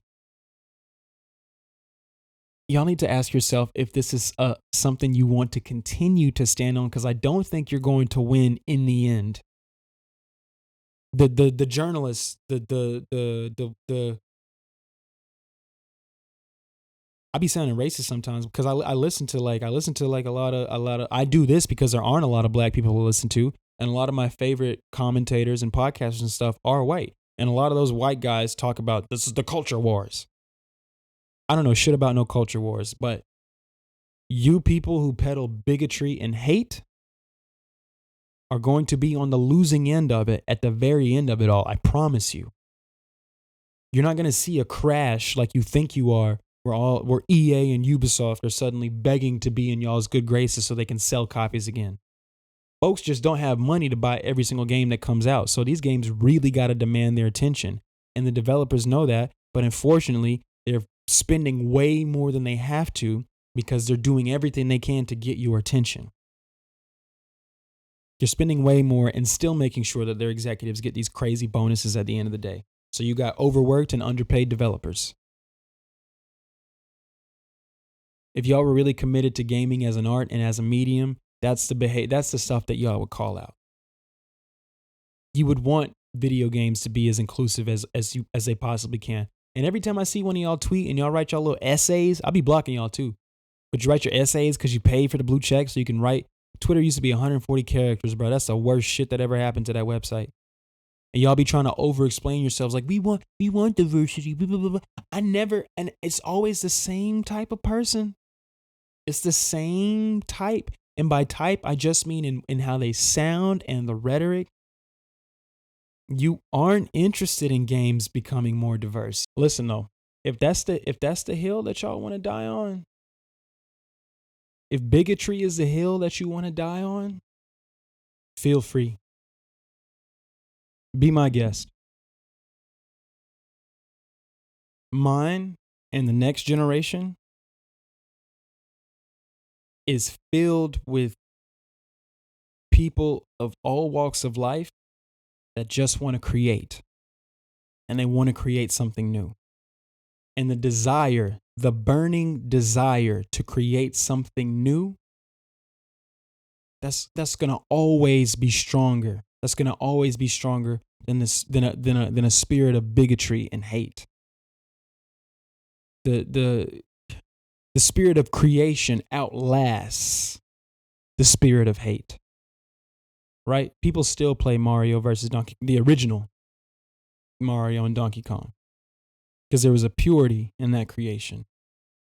People will not watch you, Grums. They will not watch you, Asmongold. They will not watch you, Lady Viper, whoever y'all are, all of y'all. Some of y'all got the worst names on the planet. They're not going to watch you. They're not. 20 years from now, 50 years from now, they're not going to remember you. I will remember the names of the journalists that wrote reviews that I loved reading when I was a child. I remember Ryan McCaffrey from IGN Xbox and Greg Miller of IGN PlayStation and Kinda Funny, Colin Moriarty, who now has his own media company, Last Stand Media. I'll remember those people who I just like. Colin, right-leaning, Greg, left-leaning. But those are real journalists. They care about games. They want to have a nuanced discussion about this, right? No matter what side they fall on. And Colin, even though he's right-leaning, he doesn't fall on the side of bigotry, right? So I'm interested to see how he's going to handle Maddie Plays, because I know Maddie Plays works for him. So I'm interested to see how he's going to handle that situation, but whatever. He'll probably defend him. But yeah, like time will remember those people who contributed points that matter to gaming dialogue. Nobody's going to remember you for being a grifter. Nobody's going to remember you because you had a verified Twitter account. Nobody's going to remember. Nobody gives a shit. It's over. It's about to be over for y'all. Me personally, I think it's about to be over for y'all. And the sales numbers of Dragon Age tell me that too. The sales numbers of Assassin's Creed Shadows when it comes out are going to tell me that as well. Every course corrects itself how it's supposed to. The overspending and all that BS that's really going on, the real bullshit in gaming, that'll cease. That'll come to an end soon. But you guys are trying really hard to make it about something that it absolutely is not about. I salute you though for trying so hard. I aspire to have a similar work ethic because y'all are dedicated. Y'all are dedicated to your bigotry. But we're supposed to enjoy games. That's it. So, I think I made my point today. Dragon Age is cool, man. Pick it up if you like high fantasy. I'll be back with like more information on my time with it. I'll probably have some videos up. This week, I am doing an election night stream. This Tuesday, join me right here in some capacity for Tuesday night, probably like 8 p.m. Or no, excuse me, it'll probably be like 9 p.m. Tuesday night at 9 p.m. I will be streaming through the end of the night, covering the election results while playing Far Cry 5. You are not going to want to miss that. I love Far Cry 5, and I haven't beat it. I played a little bit of it, and I said, you know what, this would be a great game to stream for the election night because it's a lot deeper and more nuanced than I thought it was going to be. It's not like crazy deep, but it's cool. It's really cool. I dig it. And I'm going to just run some missions in the open world, play some story or whatever, and just update y'all on what's going on. And then later in the week, you start that PS5 Pro coverage. So yeah, thank you guys so much for watching today. Thank you for listening. If you made it all the way to the end, I appreciate it. If you didn't, you know, it's okay. But you would only hear this if you did make it to the end, I guess. So thank you. Thank you for being here. Please, please, please like and subscribe. Share this with a friend, man. Tell them about my podcast. You know, I'm trying to grow my platform. I don't want to be a hater. I don't want to come across as a hater. I just got to tell it like it is sometimes. And I think if we as gamers and, you know, content creators and all that kind of stuff continue to engage with people of like mind, sound mind, not of like mind, but of sound mind. I think that makes gaming better as a whole. I think we get better games, we get better discussions and all that kind of stuff. And I am here, I'm trying to learn, I want to do better. I want to be a better broadcaster, a better podcaster for you guys, because although this is a hobby for me, I don't want you to ever regret listening to my voice. And I appreciate every single one of you who have listened to me and watched me thus far. I really do appreciate it. And I hope you guys, when you find this video, you find yourself in a great mood when you find this video. I hope you're feeling blessed. If you weren't feeling blessed before you watch this, you are blessed now. And I hope you are blessed after you leave this video. Go forth and be great in whatever it is that you do, whoever you are, in real life when you're not scrolling YouTube, whoever you are, wherever you are. Thank you. Just thank you for watching. Thank you for being with me. Thank you for joining me. Probably gonna be some weird cut. Probably have been some weird cuts in this video or whatever. But hey, I'm a one-man band right now, and I appreciate you guys for just sticking with me. So, again, this is your friend Director Warren of Imperial Gaming. Thank you for tuning in to another episode of the Working Class Gamer Podcast. Until next time, y'all take care.